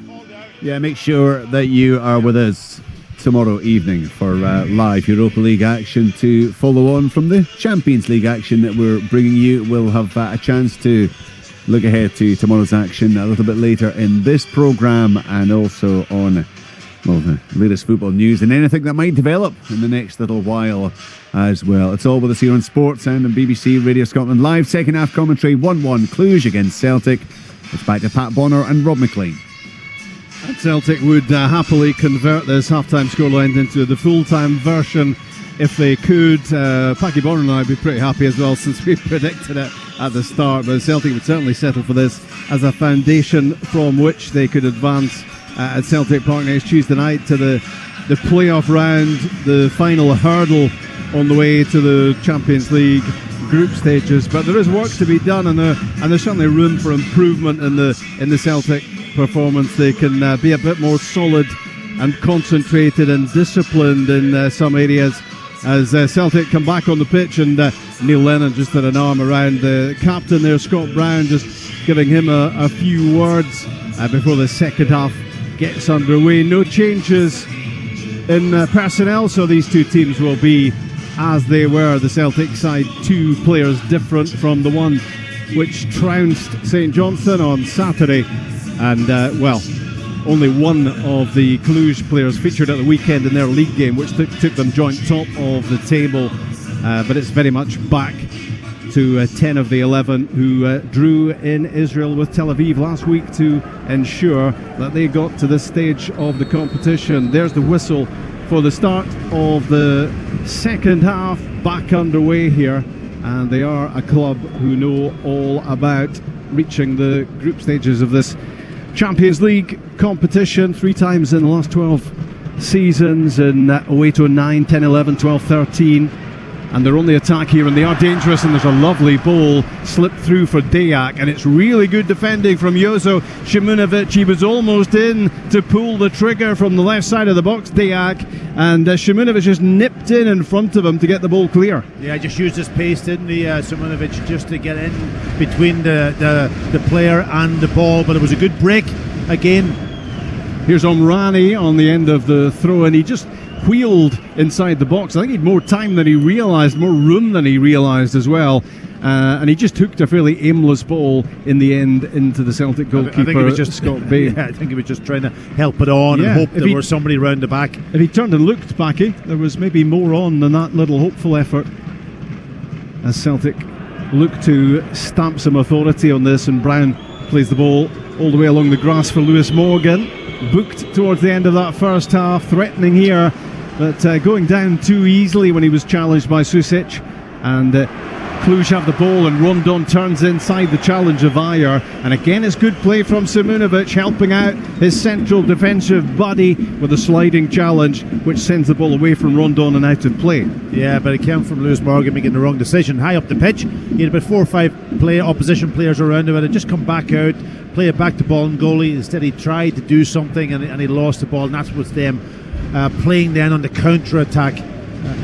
Yeah, when I say there's room for improvement, it's probably in that sort of thing. It's decision making at times, isn't it? Yeah, just those little slight communication also a little bit. Bolingoli should have been shouting, telling him where a young player like him ahead of him to come back out, give him the ball and just keep possession. I've been taken with Shimunovic so far. He's made a lot of good, we're talking about decisions, he's made a lot of good ones. And here is El Hamed on the right side on his European debut for Celtic, playing the ball back to Scott Brown. He dinks it down the right side for Ryan Christie. Doesn't stick for Celtic's number 17. Cluj get it clear, but the ball goes immediately out of play. Shimunovic takes a quick throw in into the middle of the pitch for Ayer to turn the ball back, and Scott Bain fires it downfield, headed away by Susic, chested down by Aurelio. Deak tries to deal with it on halfway, didn't get control. Now Bolingoli for Celtic fires a ball through. It was really difficult. It was always going to be difficult for Ryan Christie. Percentage wise, that was poor from Bolingoli, although he's now doing his best to win it back for Celtic. Christie to McGregor, angling a run inside. Sharp passing and movement from Celtic. Forrest to Edouard, trying to manoeuvre the ball for a shot at goal just inside the box, and it wouldn't quite settle for him, and Burka was able to make the challenge at the back for Cluj. Yeah, it was a good tackle. It was an important tackle from Burka. He went to ground but got his toe to the ball just as Edward was stepping inside to I think at that point he was going to unleash a strike, and he just got his toe to the ball to keep Edward out. But it was poor earlier from Bolingoli, and really the sort of play that didn't impress too much in the first half. The pass he attempted to play to Christie, Ryan Christie was going to have to do incredibly well to get hold of that one from him. Here he is again.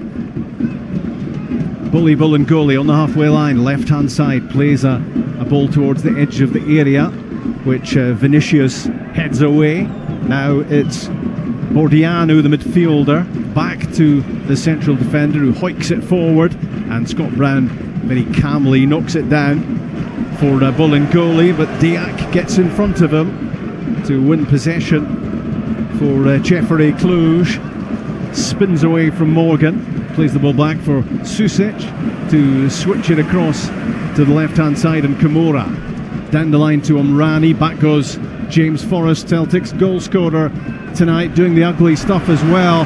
But a switch off from El Hamed, and Omrani found some room on the left to fire in a cross, which is deflected behind for the corner. Yeah, obviously, I'm sure Dan Petrescu has had a word with his team that they need to get a goal or two after Celtic getting that equaliser. They have upped the tempo a little bit, and it's them just making the chances at the start of the second half. That was very quick thinking to release. I'm trying to look at. It was Omrani. Omrani down the left-hand side. He wins the corner. Another set piece that Celtic have got to go and defend well. The corner kick is on the left-hand side for Cluj, and before the ball reaches the penalty box, the whistle had gone. The Serbian ref having a little word with Burka and Ayer for a little bit of jostling. But, well, it happens probably at just about every corner kick in every football match. But take two on the corner kick, 5 minutes into the second half, 1-1. And Sports Sound is what you're listening to on BBC Radio Scotland. Bordiano fires in the corner kick, lots of pace, and a big chance and a big save from Scott Bain. It fell at the back post for Omrani. He seemed certain to score from only 6 yards out. He angled the shot across the keeper, and down went Bain to stretch out a right hand and make a crucial save.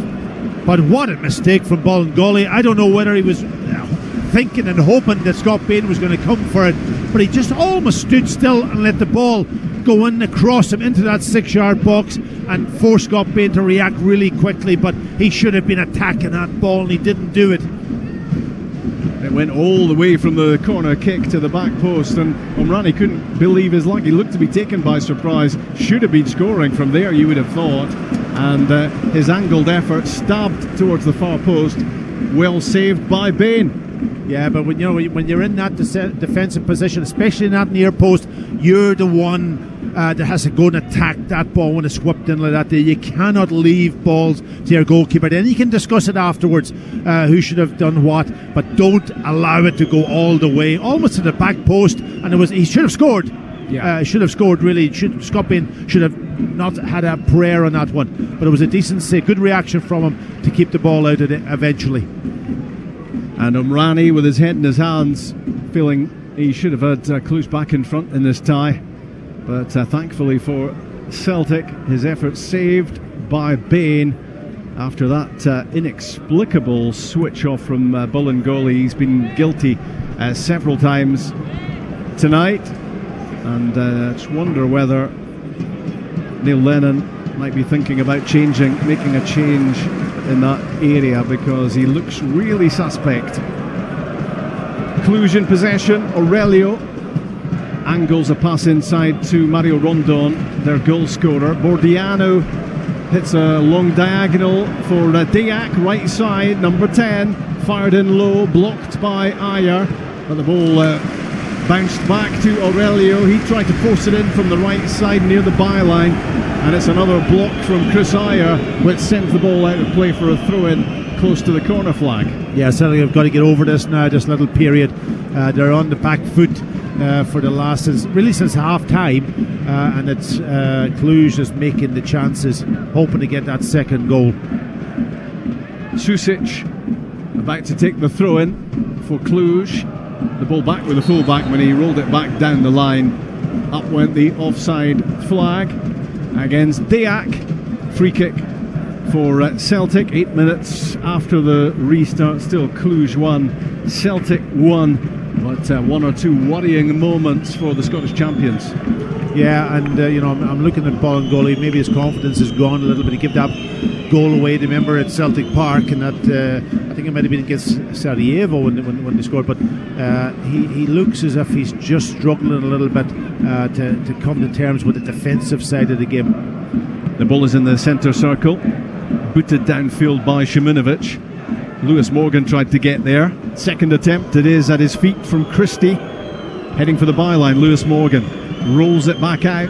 Bolingoli takes a touch, plays a poor cross in, you would have to say. It doesn't get beyond Aurelio. It was tentative from Celtic's number 23. And now play heading in the other direction. Good challenge from El Hamed to win it on the halfway line. McGregor in the centre circle feeds it across towards Bolingoli, whose confidence must be shredded, you would imagine, at the moment, because so many things have gone wrong for him. It's fired down the middle by Ayer to Edouard and switched out left for Morgan. He's got room to run into. He fires a ball across goal. Vinicius clears it, the central defender for Cluj. But as they tried to counter-attack, there's a foul by Diak on Christie. And a free kick for Celtic in a promising position out in the left side. Promising position was a great ball by Ayer into Edward initially, and then good control to get the ball out to Morgan. It was a good cross in, it was good defended in the near post, but when the ball came back out, came to Christie, and it was definite free kick. Arms all over Christie, and of course the crowd will react to everything. It's a good chance for Celtic to get good delivery into a good area now from this free kick, just on the left-hand side, halfway between the end line and 18-yard box. European Sports Sound on BBC Radio Scotland. 10 minutes into the second half, the free kick swung in by Ryan Christie and cleared. McGregor squares it to Bolingoli, and his attempt at playing the ball forward is really poor. Wonder how much longer he's going to last in the game. It's all going horribly wrong for him. Diak on the attack, inland Ayer to win a really good challenge. The home fans don't like it, but the referee says play goes on. Lewis Morgan down the left side fires in a low ball, which is no great test for Vinicius, and he stops it and he plays it out.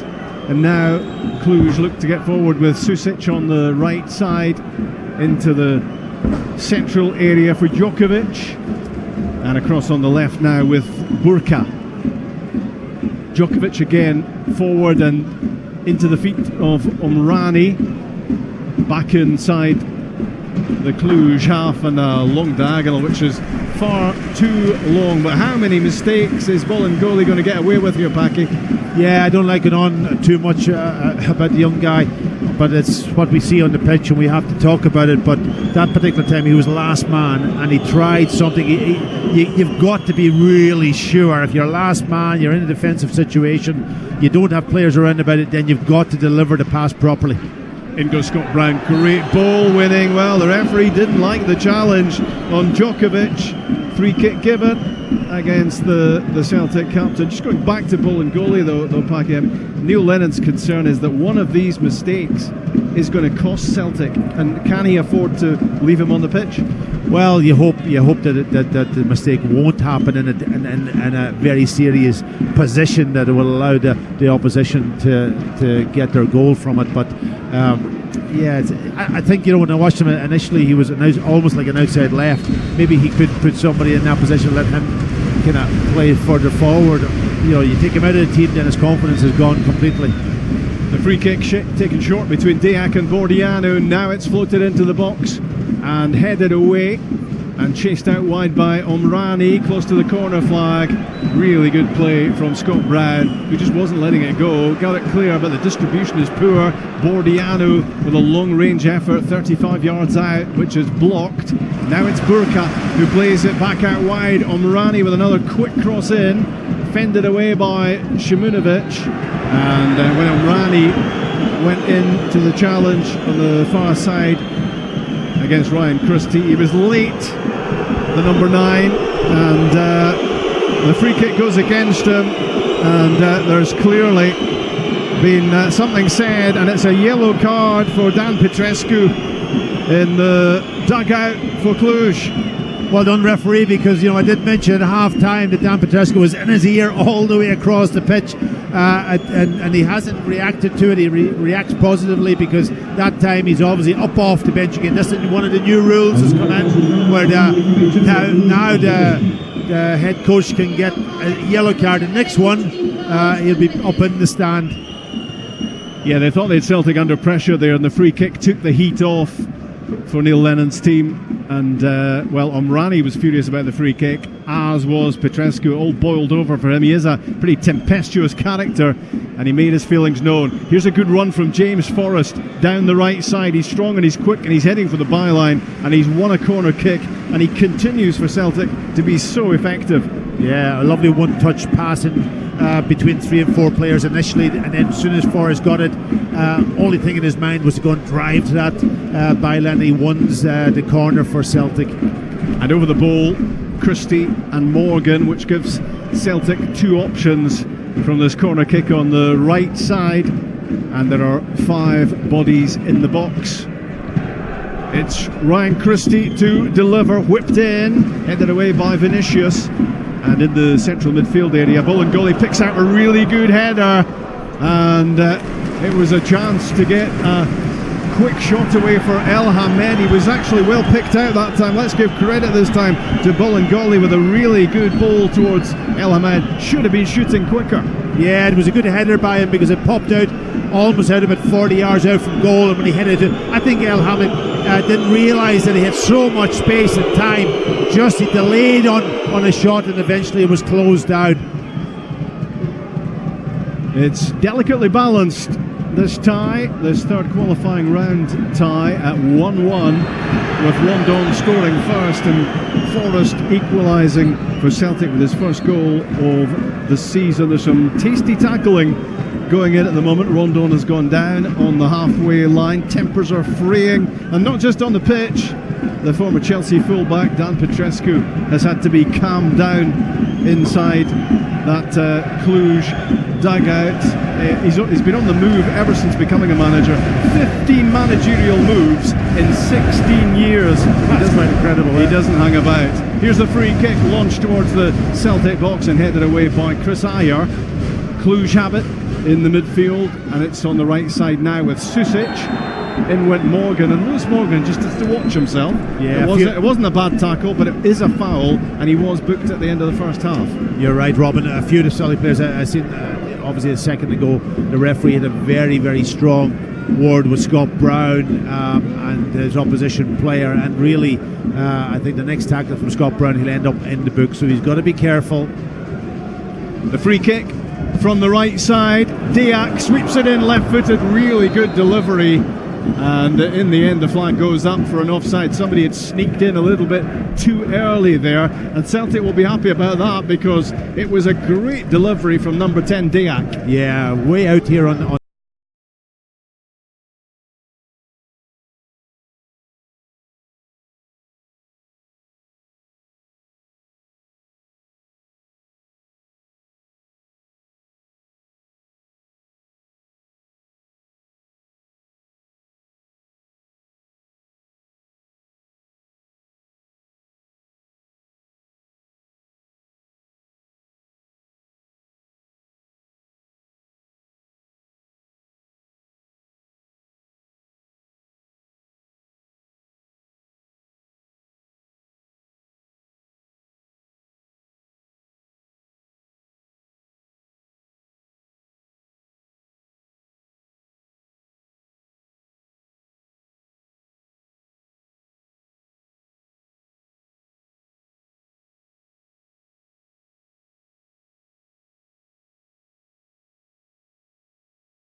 in the central midfield, and the offside flag goes up against Omrani. The idea was good, angling a ball out wide left, but he'd just gone a little bit in behind El Hamed, and up went the flag. Yeah, El Hamed, he's looking as if he's getting a little bit tired now. I just don't know. Celtic are going to make a change here. Olivier Ncham is going to be coming on for Celtic, and it's going to be Lewis Morgan who's coming off. Well, there might be various reasons for that. One will be the yellow card against his name and the fact that he's committed a foul already in the second half, and there's going to be a change made by CFR Cluj as well, and it's going to be Konstantin Pon who comes onto the game for them. I think Orami's gone off. Yeah, Omrani has gone off. And that's a big decision for Dan Petrescu, because he's a very big player for them, having just been caught offside, but he's looked dangerous. End of the game for the French left winger. Konstantin Pon on the pitch, free kick given against Odson Edouard after an aerial tussle with Andre Burka, the Cluj central defender. The crowd tonight might be around about 13 or 14,000, but I'll tell you what, they make some noise when they get going. The noise when Rondon scored was absolutely deafening. But 9 minutes later, James Forrest firing in the equaliser, and that is currently the state of play here on Sportsat, BBC Radio Scotland. Good play in a tight situation from Callum McGregor. Poor pass though from Ncham as he looks to get to the pace of the game, but he gets away with it. Scott Brown plays it for Hatem El Hamed, and he shows real composure coming out with the ball, and a lovely pass as well down the inside right channel for Ncham. Now stepping inside Christie. It's McGregor rolling it to the feet of Edouard. Callum McGregor again. It's good play, it's good possession this for Celtic. McGregor again. The ball is back with El Hamed, but Cluj have a player down, and the ball will be sent out of play midway through the second half here in Romania for the physios to get themselves on. It's 1-1. Yeah, that's an interesting change though from Dan Petrescu, bringing on Pound over on the left-hand side, up against El Hamed, who looks a little bit jaded, tired. He did really well there though, Paddy, that last passage of play. And he does look like a good player, quality player. When you compare him to Bolingoli, he's not give the ball away when he's had it, but he just looks a little bit tired. He's obviously come into the club recently, and he has to get himself his fitness up to speed a little bit, but so that's an interesting change. Yeah, it is interesting to see if they can exploit maybe the defensive side of El Hamed. Omrani's very much part of their first choice selection, so withdrawing him does make you wonder whether there's going to be a little tactical tweak here from Petrescu. In addition to the bookings on the pitch, he's been yellow carded off it for getting a little bit excited. The winners of this tie will play Slavia Prague, the Czech champions, but there are a few thoughts drifting in that direction at the moment. It's all about this tie, this third qualifying round, which is delicately poised in this first leg at 1-1. Callum McGregor with a measured pass out wide for Bolingoli, who threads it inside for James Forrest. James Forrest looking to bustle his way past Vinicius. He got his body in the way, he did enough.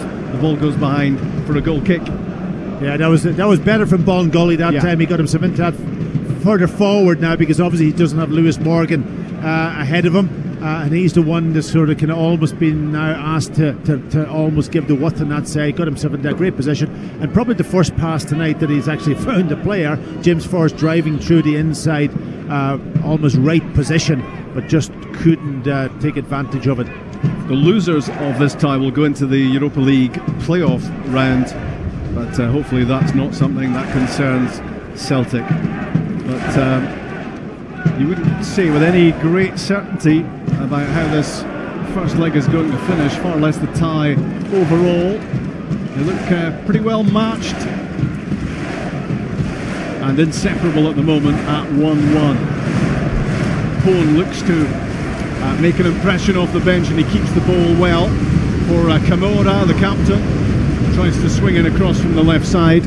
Ryan Christie saw it coming and blocked it. There's no great mystery about how they play Cluj. No. They launch it long, and when they get it wide, they don't dally with the crosses either. No, and they get bodies in the box. That's the other interesting thing. You know, they have always two, if not three players in the box for those crosses because they know what's going to happen. Scott Brown has been terrific tonight, and he's done another really important bit of ball winning, and he sent Olivier Ncham on his way down the right hand side. Callum McGregor makes himself available in the middle. He just cushions the ball as he does, and he dinks it back wide. Ncham fires it into the middle. Forrest takes a touch, maybe wishing now he'd taken a first time crack at goal from about 10 yards out. That was really well built up by Celtic, and it all started with another crucial bit of ball winning by the captain. Yeah, from Scott Brown, and that's what he's got to do. Just sit in front of those two central defenders now, drop in when he needs to in the box and defend the crosses, but when he wins the ball on the edge of the box. But that was you're right about James Forrest. I thought he was just going to hit it first time when it came to him, in round about 8 yards out, took a touch, chance was gone. Sometimes Scott Brown is not a headline maker because I guess we get used to what he does, but so valuable. And he got a mention from Dan Petrescu in the build-up to this as being somebody that Celtic can depend on. Can they depend on Bolingoli, who's made a series of mistakes, although in the last 5 to 10 minutes he's made some more positive contributions. He wins a throw-in on the left. You hear what the home support thought about it. McGregor plays it inside for Christie, no way through. Good challenge by Vinicius. It's back on halfway with Chris Ayer stepping out of defence, finding Christie, tried to cushion the ball on his right foot, but he was really just so easily swatted aside there, Christie. And now it's Pone linking up with Djokovic for Cluj, but the return pass was poor as Djokovic looked to get into the box. And El Hamed, in snuffing out the danger there, looks to have exacerbated that injury problem. He's down, and it might be the end of his match. I think it's Simonovic, actually. Is it? Sorry. Yeah, Simonovic has gone down. He's made a very good clearance, got a real pace on the ball. He obviously tweaked his ankle as he struck that ball. That would be a real problem for Celtic if they lose Simonovic. As you rightly said earlier on, he's played well in the game. He swept up things. But I didn't like Christopher Ayer stepping out into midfield just moments before that and getting into a really awkward position when they lost the ball high up the pitch. I think in a way ties, when you step out there, you've got to be really sure on your pass. Don't take any chances. Well, we wondered about Chris Jullien, the Frenchman, being left out, the £7 million signing. Well, he will play his part now. 6'7" he is. He's massive. Having interviewed him in Estonia and got a crick in my neck in the process, I know how tall he is. He is going to replace Jozo Simonovic, so it's going to be Ayer and Jullien at the back. And Simonovic is a loss, no doubt about it, because he's defended brilliantly at times tonight. Yeah, and maybe that's a recurrence of an injury he's had, I think, last year also. I remember he went over in his ankle, maybe the knee. He's walked off fairly gingerly, but he has walked off. Maybe it's precaution. So communication is going to be crucial at this stage between a new central defensive pairing, because Julian's debut, of course, was alongside Simonovic last week in Estonia. So this is a new pairing at the back. McGregor, strong in the midfield, reckoned he was tripped. Looked to have a fair old case as well. He looked pleadingly towards the referee. No joy there. Ball fired down the middle for Cluj. Chested down by Ayer to Bolingoli, who fires the ball out of play. And Chris Ayer, furious with his teammate there for under no pressure at all, conceding possession. He really does lack discipline on the evidence of this defensively. Bolingoli, don't like to keep on criticising him, but he keeps up offering mistakes. Cluj going to make another change. It's going to be the goal scorer Mario Rondon going off, and George Chukwudean, the Romanian international, who's coming on to replace him. He's had a health scare recently, but he's available. He's on the bench, although not anymore. He is on second change for Dan Petrescu. Yeah, well, that's him going for it now. He knows he needs some freshness up front to try to again get this second all-important second goal to give themselves a chance going to Celtic Park. The throw in from Susic, right hand side, Headed away by Scott Brown, yet again perfectly placed. And it's going to be interesting to see what Neil Lennon has to say about that Sussex challenge on Brown after the match, depending on how this finishes, because playing against 10 would have given Celtic a big chance here of getting the result thereafter. Bolingoli again looking uncertain on the ball. He's got the pass away this time. Brown fires it upfield to Njam. He keeps it well. And Bolingoli again forward for Njam. Whips it first time for Edouard. Lovely layoff. James Forrest onto it. Left side of the box. Cutting in. Forrest on his right foot this time, and it's gone wide. Oh, he's nearly done everything right. That would have been a brilliant move. Lovely touch from Edward. Coming short to play it into his path. He's driven in the inside. Just couldn't get a curl with his right foot this time around the goalkeeper, and it goes about 2 feet wide of the left-hand post. Yeah, he came in off the right and scored with his left foot first half. That time he's on the left at the moment with Njam in behind Edouard and Christie on the right, since Lewis Morgan went off Brown and McGregor in front of that reshuffled back line with Chris Julian alongside Chris Ayer. McGregor has the ball and he curls a ball downfield, and Vinicius plays it back really uncertainly to his goalkeeper. He left it short there for Arlauskas, and Otsun Edouard was almost right on top of him as the goalkeeper hacked that clear. Yeah, I don't think they work too much at building the game from the back. The goalkeeper has been very suspect in most of his passing, and that time probably didn't give the right angle for the defender, but it was a short pass, you've got to say also. We're inside the last 15 minutes of the match. Is the half-time scoreline going to be the full time at 1? We'll see plenty of pressure from Cluj, looking to take some sort of advantage to Celtic Park next Tuesday. But if they overcommit, will a chance come Celtic's way to score again? They have an away goal at 1-1 as things stand, looking in a strong position the way the game is, but still 13 minutes plus stoppage time to go here. A diagonal to the right side for Dayak, looking to turn inside Bolingoli. The ball is with the substitute Tukudean, and his shot fired across goal is palmed away by Scott Bain. Great save. Yeah, or was it a deflection? I'm not sure. Did he get a good hand on it? But if it was a brilliant save. Yeah, it looked to be deflected, and he just touched it wide of target. I'm not sure it was going in, but he had to be making the save anyway. And the substitute, the Romanian international Tukudean, having an immediate impact here as he found room there for the angled shot. Corner kick, left-hand side. Pone plays it in, always too much on it, and Celtic will take those all day long. And it's gone out for a throw-in close to the corner flag, skimming out off the head of Djokovic. Inside the last 12 minutes now. Cluj 1, Celtic 1 on BBC Radio Scotland. Really important 12 minutes now for the Celtic team. They just got to use their experience of European football and try to play this game out now. 1-1 would be a super result for them. Bolingoli with a throw-in. It's a miscue from him. So many things have gone wrong for him tonight. That throw-in just went right above his head. Aurelio tries to force a ball into the box. Scott Brown blocks it. Now it's Camora, the left back, the captain on the ball. Christie looking to take a touch, losing out. Camora tries to fire the ball in from the left side, and Ryan Christie really wanted to be keeping that a whole lot simpler as he looked to stop the captain making progress down the left-hand side. It's gone out in the end for a Celtic throw. Yeah, it takes give them a little breather at this point in time. We did say it was fairly warm earlier on today. The temperature did cool down, but it'll be down on that pitch. It'll be still very, very humid, and early in the season. So they just want to keep control of the ball, keep moving it around, get possession. We're across European football all week.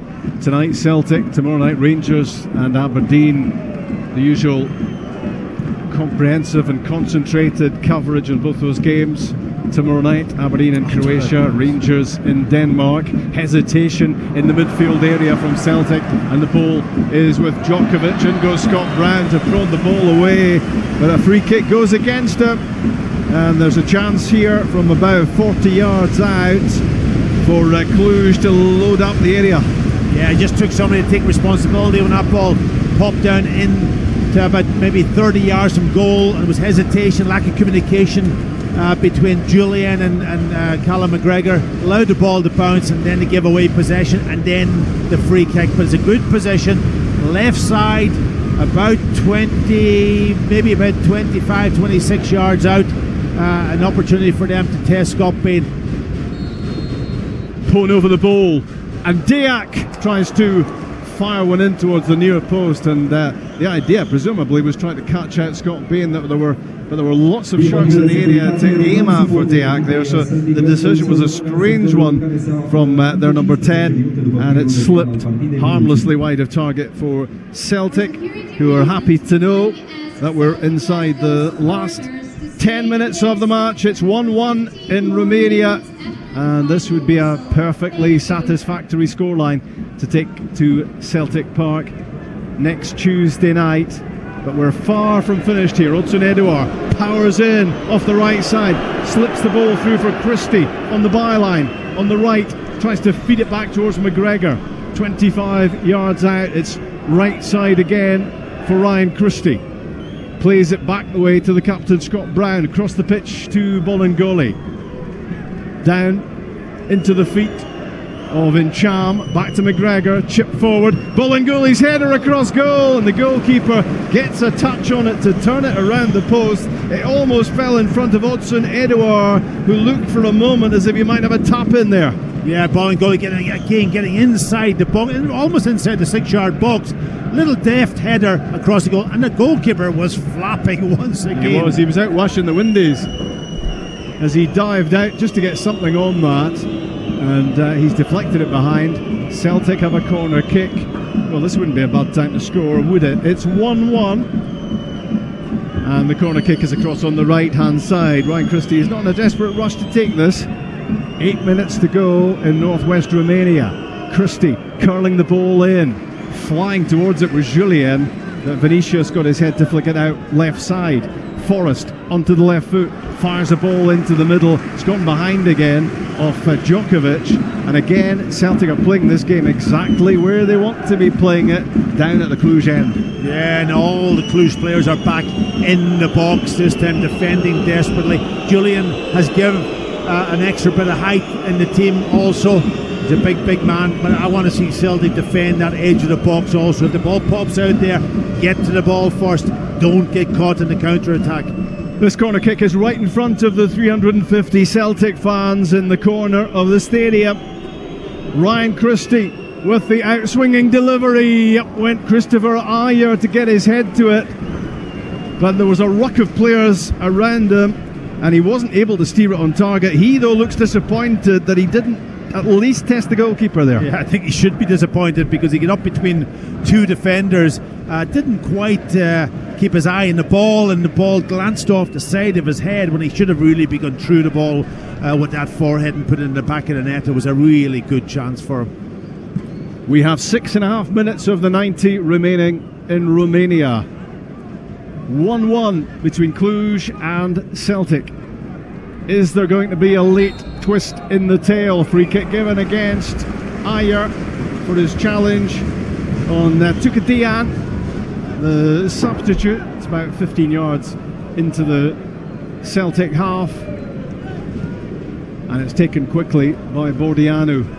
Camora rolls it down the line to Pone, and the substitute looks to deliver from out wide, clipped towards Aurelio.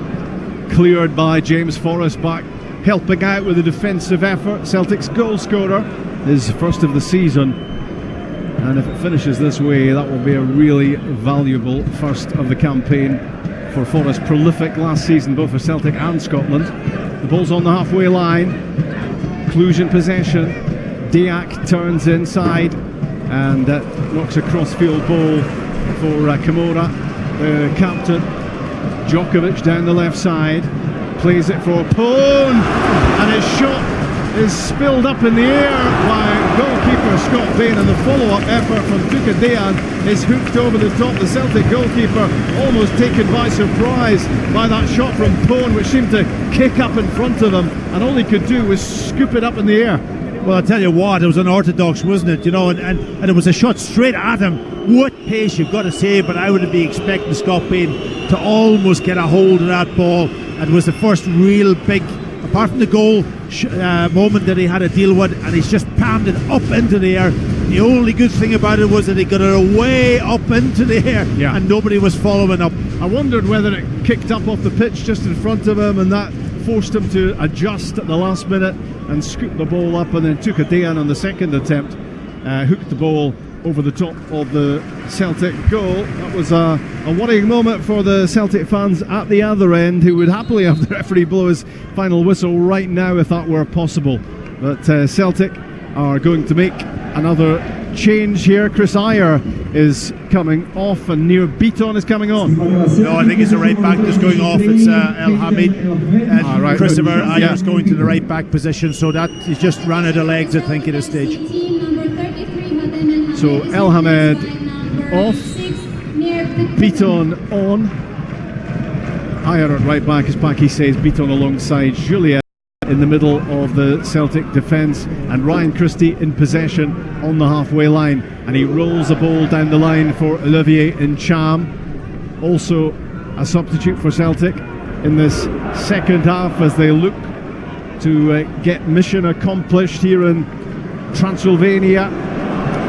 They didn't want a flight night here, that's for sure, but this could be a very successful first leg if Celtic can keep here what they have, and the ball slips out for Cluj on the far side as they look to spark a counter-attack there, and Celtic are happy just to slow everything down at the moment, and we're almost inside the last 3 minutes of this game.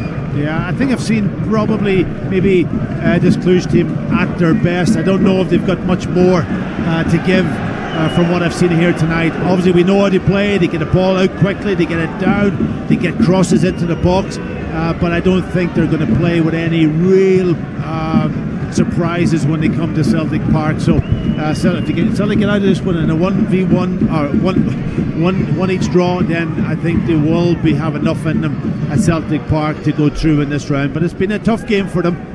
There is breaking news that Kieran Tierney is Arsenal bound, but there's pressure inside the box here, and Tuka Dejan applying the pressure, and the ball is hooked behind by Julian. But that news is just breaking right now that Kieran Tierney is heading for Arsenal. £25 million is the fee, and we will of course be hearing from Neil Lennon once this match is finished. So that's some sideshow going on. But Celtic are looking to navigate their way through the closing stages here in Romania. Pone with the delivery from the corner kick, left-hand side, and Tuka Dejan's header was never going to be on target. It flies high and it flies wide, and we have 2 minutes remaining in Romania. But just repeating that news for you, it's massive news as well. That deal is finally happening. He is on his way to Arsenal with personal terms to be sorted out. We'll talk with Neil Lennon afterwards. We'll get immediate reaction to that. We'll get reaction to the match as well, but we've still quite a few minutes of football to go here with James Forrest in possession, the scorer of Celtic's goal. We're just about inside the final minute of the 90, then we'll find out how much is going to be added. Celtic just looking to get the ball into the right sort of areas at the moment, and Ryan Christie does really well to get the ball down the right side and win a throw-in close to the corner flag, and Celtic will keep it in that vicinity if they possibly can. Yeah, well, that's not his favourite position, but he was very clever out in the right-hand side there, just using his experience now that he's gained just to win the corner for Celtic. I'm surprised they don't even go and take a short corner, but are going to swing it in, hoping maybe to get another second goal that would really put this tie into a great position. But again, as I say, don't get caught in the counter-attack. Make sure round the edge of the box that they defended well. 2-3 players in that position. Celtic throwing plenty at this late corner kick, 1-1 in Romania, and you're listening to BBC Radio Scotland. Ryan Christie swings in the corner kick, and almost a big chance at the back post for Odsonne Edouard, and he's headed it wide. Big chance, big chance. Goalkeeper flapping again. The ball curled all the way to the post. He ran after the ball, the goalkeeper, and then checked back onto his line. But Odsonne Edouard almost took his eye off it when he really should have been hitting the target. I think it was a player in front of him, and he looked to have his eye line taken by that, and he looked surprised to get his head to it, and it went wide, and he might just have been able to squeeze that in. 4 minutes are being added, and that's a flag that Celtic will happily take as well, offside against Constantine Pone. And just recapping for you again, in case you're joining us late here, that a transfer fee has been agreed between the Celtic and Arsenal for the transfer of Kieran Tierney. He will head south to discuss personal terms and get that deal done. And of course there will be increasing speculation in the next few days about Scott Sinclair's future as well, with no place in the squad for him today, and it will be possibly a busy August coming for Celtic in terms of ins and outs. Down the right side, the left side I should say, goes Djokovic, and he was blocked out of it by Beaton, and that's a yellow card for the Celtic substitute. Yeah, Celtic played a long ball, and the ball initially from Scott being given away in the opposition, high up in the opposition half, and then got done a little bit on the counter-attack. Beaton taking one for the team there. I think a yellow card definitely. It was a good free kick. 2.5 minutes of full focus required from Celtic as they look to clinch what would be a very encouraging first leg result in Romania. It's 1-1, and there's a free kick on the left touchline for Pone. Bordianu plays it in, headed away by Edouard at the edge of the area. It spins out towards the right side, and Susic will let it run for the throw-in. The right back, who could well have seen red in this match. That's well worth talking about afterwards. Plenty to speak to Neil Lennon about. We may be some time with him. The throw-in from Susic was poor, and it's intercepted by Odsonne Edouard, and he's crossing halfway, and his fellow countryman Olivier Ncham is alongside him. He takes the shot on in the end. Odsonne Edouard, it takes a deflection, and the goalkeeper stops it and keeps it from going behind as well. And Callum McGregor had made such a good move looking for the pass. Yeah, and Cham was up alongside him, also had made a pass across the front of him, but McGregor was the pass that was on, and he went and he took on the wrong decision at a crucial time. On the attack, Cluj. Time running out for the Romanian champions. Constantine Pone plays it back in for Aurelio, and he takes the shot on the midfielder from about 45 yards out. Well, that would have been goal of the season in Romania. Had that gone in, it barely reached the goal line as it spun well wide of target. That will do nicely for Celtic. We're into the fourth and final minute of stoppage time. Yeah, perfect shot for Celtic, you've got to say, but what a bad decision. They had a player out on the right hand side here, and just the pass, the penetrating pass was the one that he should have done, but he almost lost control of himself and took on that shot from almost 50 yards. Celtic are almost over the finishing line. 30 seconds of the 4 added minutes remaining. The ball is well inside the Cluj half at the moment. Celtic will try to keep it there. They'll look to launch one last long ball if they can, and create the opportunity to get another goal. The Romanian league leaders, but time is very quickly drifting away from them, and a wayward ball down the field goes all the way through to Scott Bain. That's the final whistle in Romania.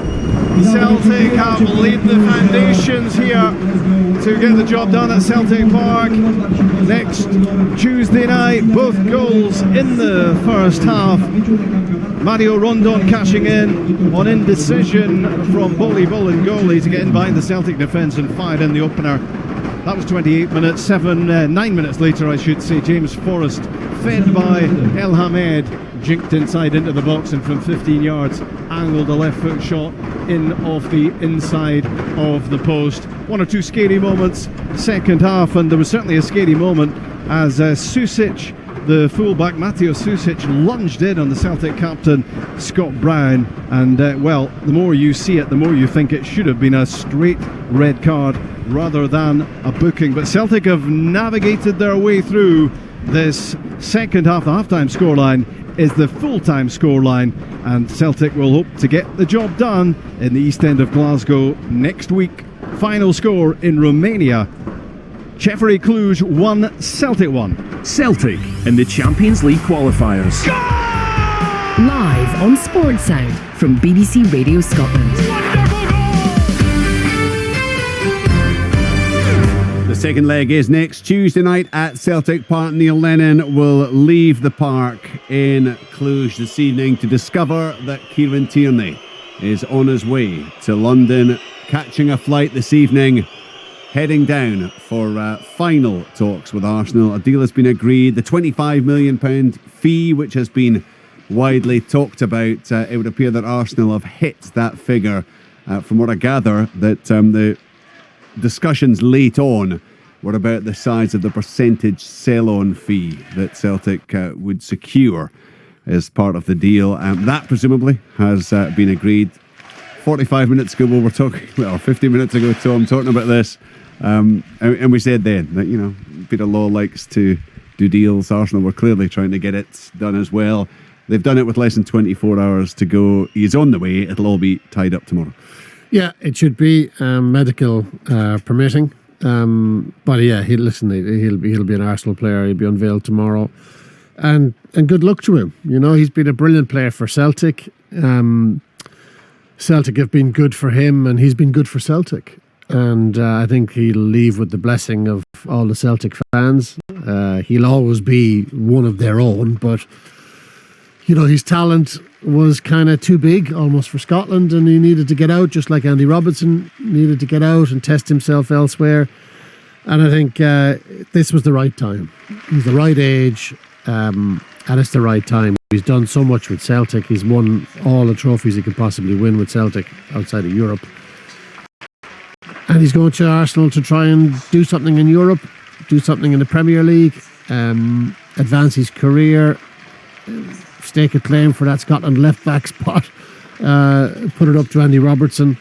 Very, very exciting time for him. He just needs to get fit now. He just needs to get over his injury ailments so that he can put his best foot forward for Arsenal. And if he does that, I think he could be very, very good for him. Yeah, I mean, from what I've been told, he's not actually that far away from getting back to full fitness, or he certainly feels that he's all but there.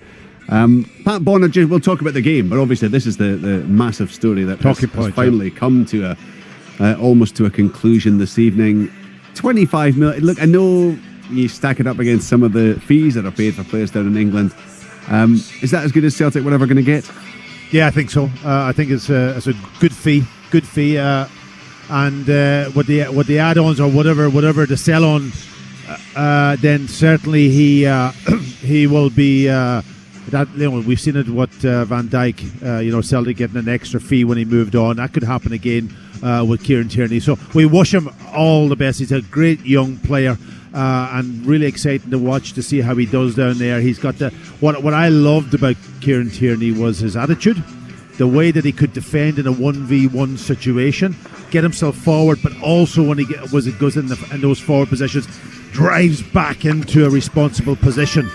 So he had the combination of it all, and that's why a team like Arsenal has been watching and tracking him. But I've got to say also, probably being in the group stages in the Champions League also has helped that young man to get into a position where the top teams know that he can actually do it. The value has gone up on that basis. So Celtic have done a good deal on that way. He was always going to go eventually. He's gone early in his career. He will improve, no doubt.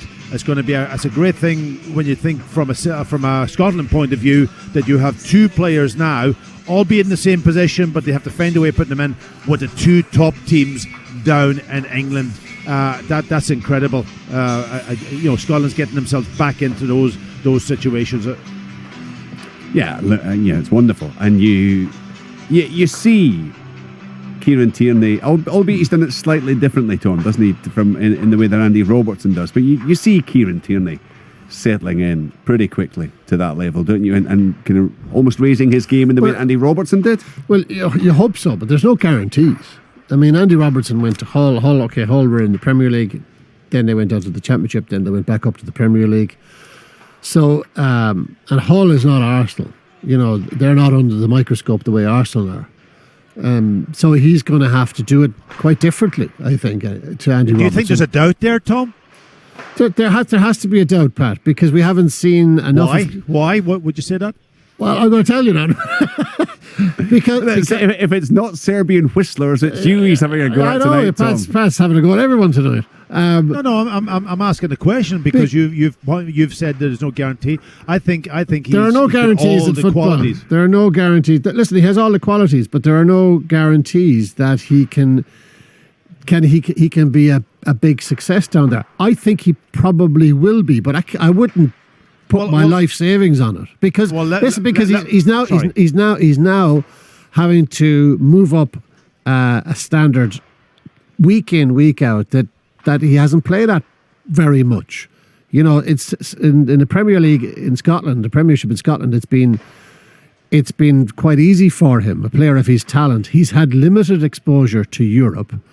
Now he's going to be playing most weeks. I know there are a lot of iffy teams in the Premier League down in England, but most weeks he's going to be playing more or less European quality opposition.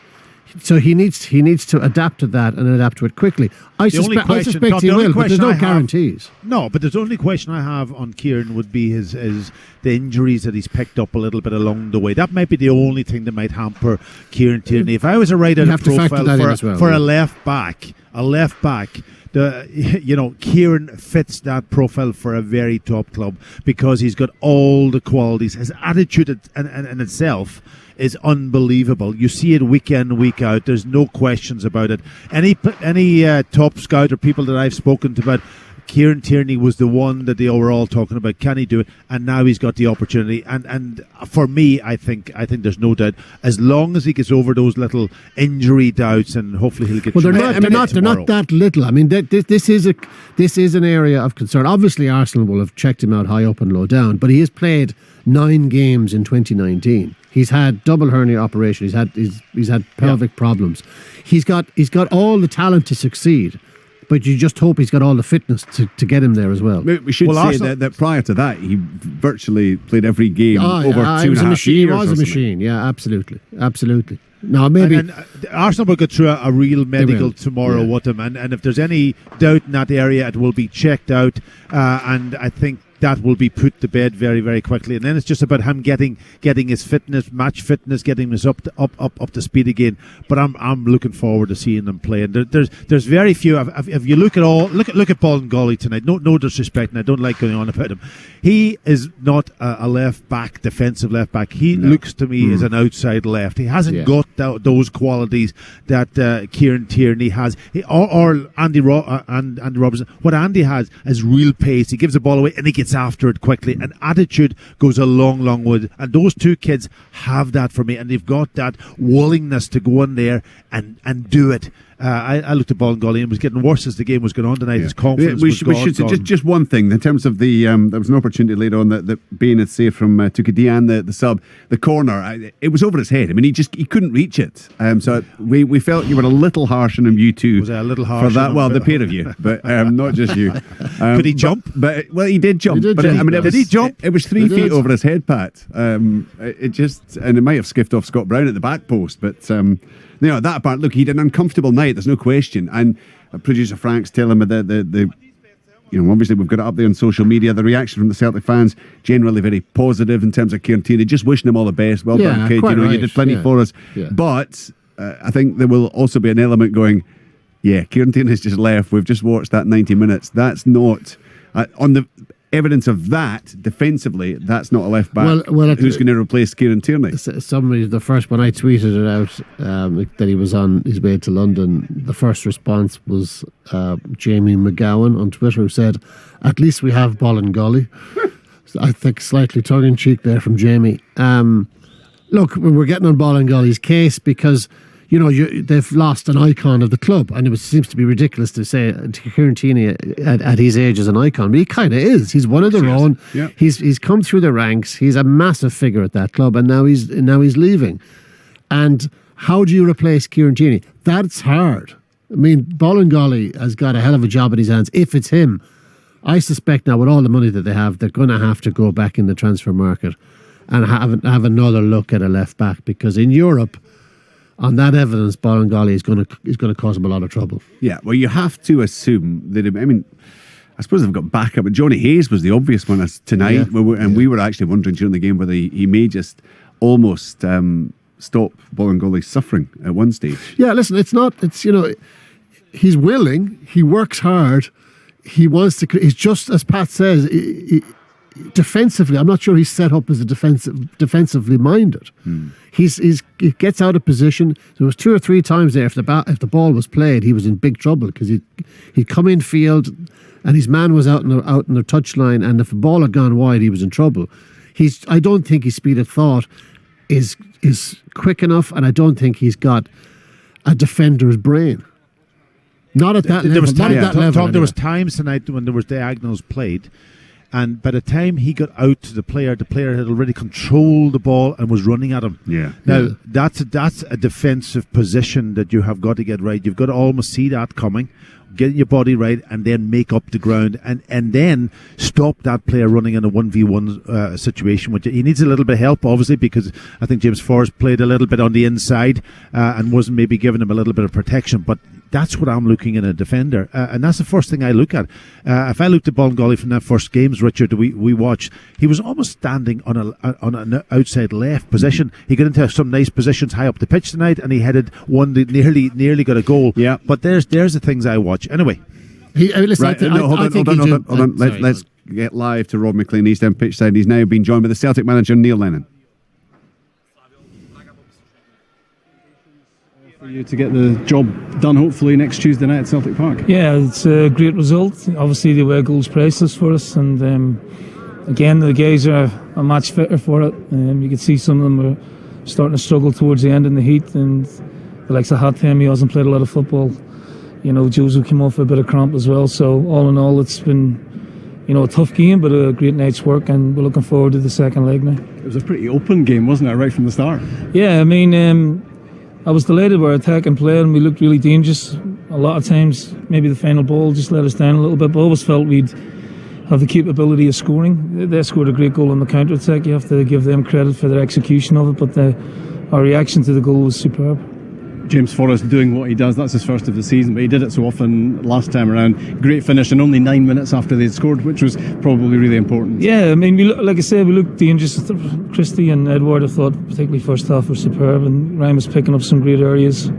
And James is a big game player, and he's come up again with a really important goal. So, it's halfway there. Tie's not over, obviously, but we've got home advantage now, and we've got to make that count. Do you see room for improvement there tonight as well, and things you can do better? Yeah, I think we'll be a week fitter. I think defensively, we're still a work in progress. A couple of new guys coming in, 2 new fullbacks, still adjusting to the life here, new centre half. So yeah, I mean, there's a work in progress at the back, but with a good goalkeeper behind them, we're in good hands there. So we're making steady progress as we go, and we're still unbeaten, which is brilliant.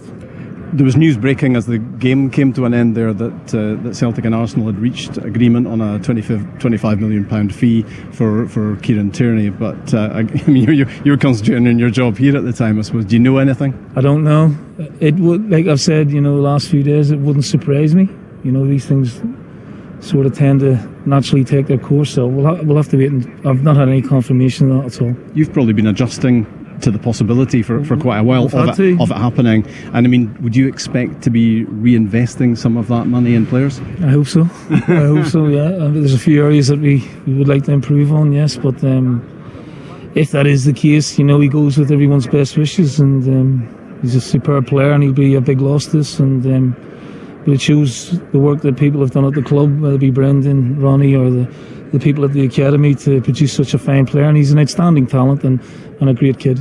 Should Celtic have been playing 10 men in the second half tonight for the challenge by Susic on Bryan? I mean, I thought that was late. I thought that was, for me, that was a red card.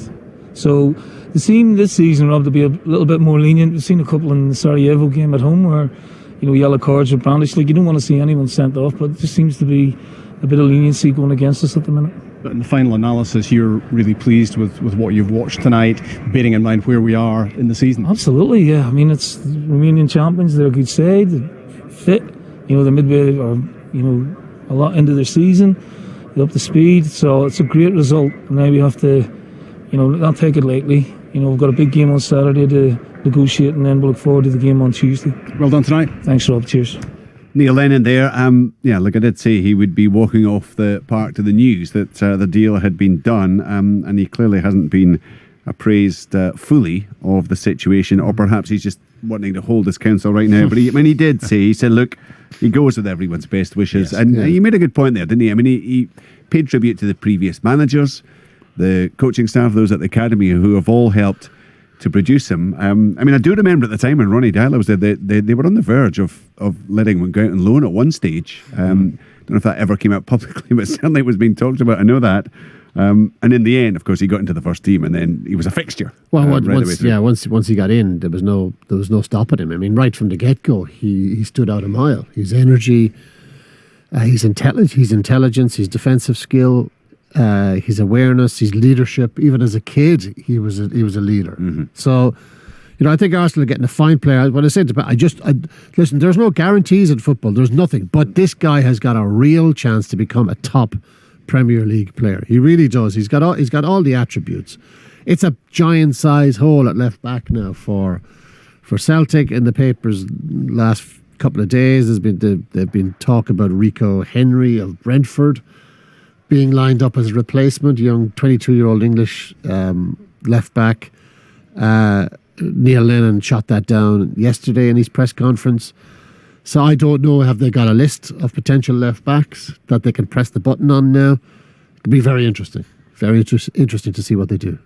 Yeah, so Richard, just on that point with Bolingoli, we talked about him, we were describing his actions tonight and so on and so forth, and maybe we were a little bit harsh in a couple of moments, but overall I think he looks more like a left wing back than a left back. And if Celtic were... Well, you said one of the games previously, Pat, that actually if he had someone behind him, he would be a much more important part of the team. Yeah, possibly. Maybe that would mean then he would be an outside left. But what I mean is, if they played three at the back and allowed him then to play and bomb up, and he looked a little bit more effective in that left wing. When he pushed forward, when he didn't have a player in front of him and he could get higher up the pitch, then he became effective for Celtic. The defensive side, then he may have somebody likes of I or whoever would play on the left hand side to come across and do his defensive kind of duties. He will be effective in the National League in Scotland. There's no question, because Celtic will have so much at times in games of possession that he can afford to do. It's just when he has to go into a back four and defend and make good decisions. Also, his passing from a deeper position wasn't that good tonight. But it's work in progress. He's very early, as Neil rightly says, coming into. I thought that was a bit of class from Neil tonight to give recognition to the staff. Absolutely, from Kieran Tierney through in the academy and all the work that goes on. And it gives, do you know what it does also? It gives young players in that academy real hope that they can actually go on and do what young Kieran Tierney has done to go to the very highest position, Champions League football, albeit Arsenal's not in it this year, but the potential, but to play in the Premier League at that very highest. So that's a real good message that the academy can use. And Neil also saying that he hopes to reinvest as much of the Kieran Tierney money as he can. Yeah, well, that would make sense, wouldn't it? I think the whole of the support would want that. Neil Lennon clearly wants it. And I think it should happen, and they will have their areas where they need to strengthen. I think left back is obviously screaming out for another one in there. And he'd said previously he wanted two right backs, so you have to imagine right back is another of those positions. Yeah, possibly. I think another striker too. Sorry, guys. I think they're a bit short. They're a bit short up front, I think. But it's they're in a hell of a good position. Okay, they've lost one of their best players. They were steeled for this from a long way out, but they've got a hell of a lot of money for him. Yeah. Again, now that's the Scottish transfer fee record broken, and twice in a few days, up to 25 million. Who's going to be the next one? Who's going to top John this? McGinn, perhaps. John McGinn, 100 million. 150. Man United. 200. It's a great message, though, to send out to potential buyers in Scotland. They're not going to come cheap, even up here, with the add-ons and so on. Well, that's a good point, Pat. Actually, that's a very, very good point. That I think a lot of supporters think that Scottish clubs have been shortchanged by English clubs. Well, not in this occasion. 25 million, I think, is. I think it's a fair price. I think it's a fair price. Will you say that in 2 years' time when he's just being sold to Barcelona for 174 million? Celtic get add-on, don't they? Yeah, Celtic they'll get a percentage. Celtic will get a sizable chunk of that. And listen, if he is, then he'll have done his stuff in the Premier League and he'll be a better player if he's sold on to Barcelona for a gazillion pounds. Because in a couple of years, that's where we'll be at. I was going to say, even in the crazy world of football, it may take a little more than 2 years to get to a gazillion. I wouldn't bank on it. Right, look over the piece in terms of the game tonight. Neil saying that great result, Wigo priceless, and actually feels his team continuing to make steady progress, getting better. Another competitive 90 minutes under their belt there. On the face of it, that's a good position for them to be in for that second leg at Celtic Park Tuesday. Yeah, absolutely. I think it's a terrific position to be in. 1-1 away goal.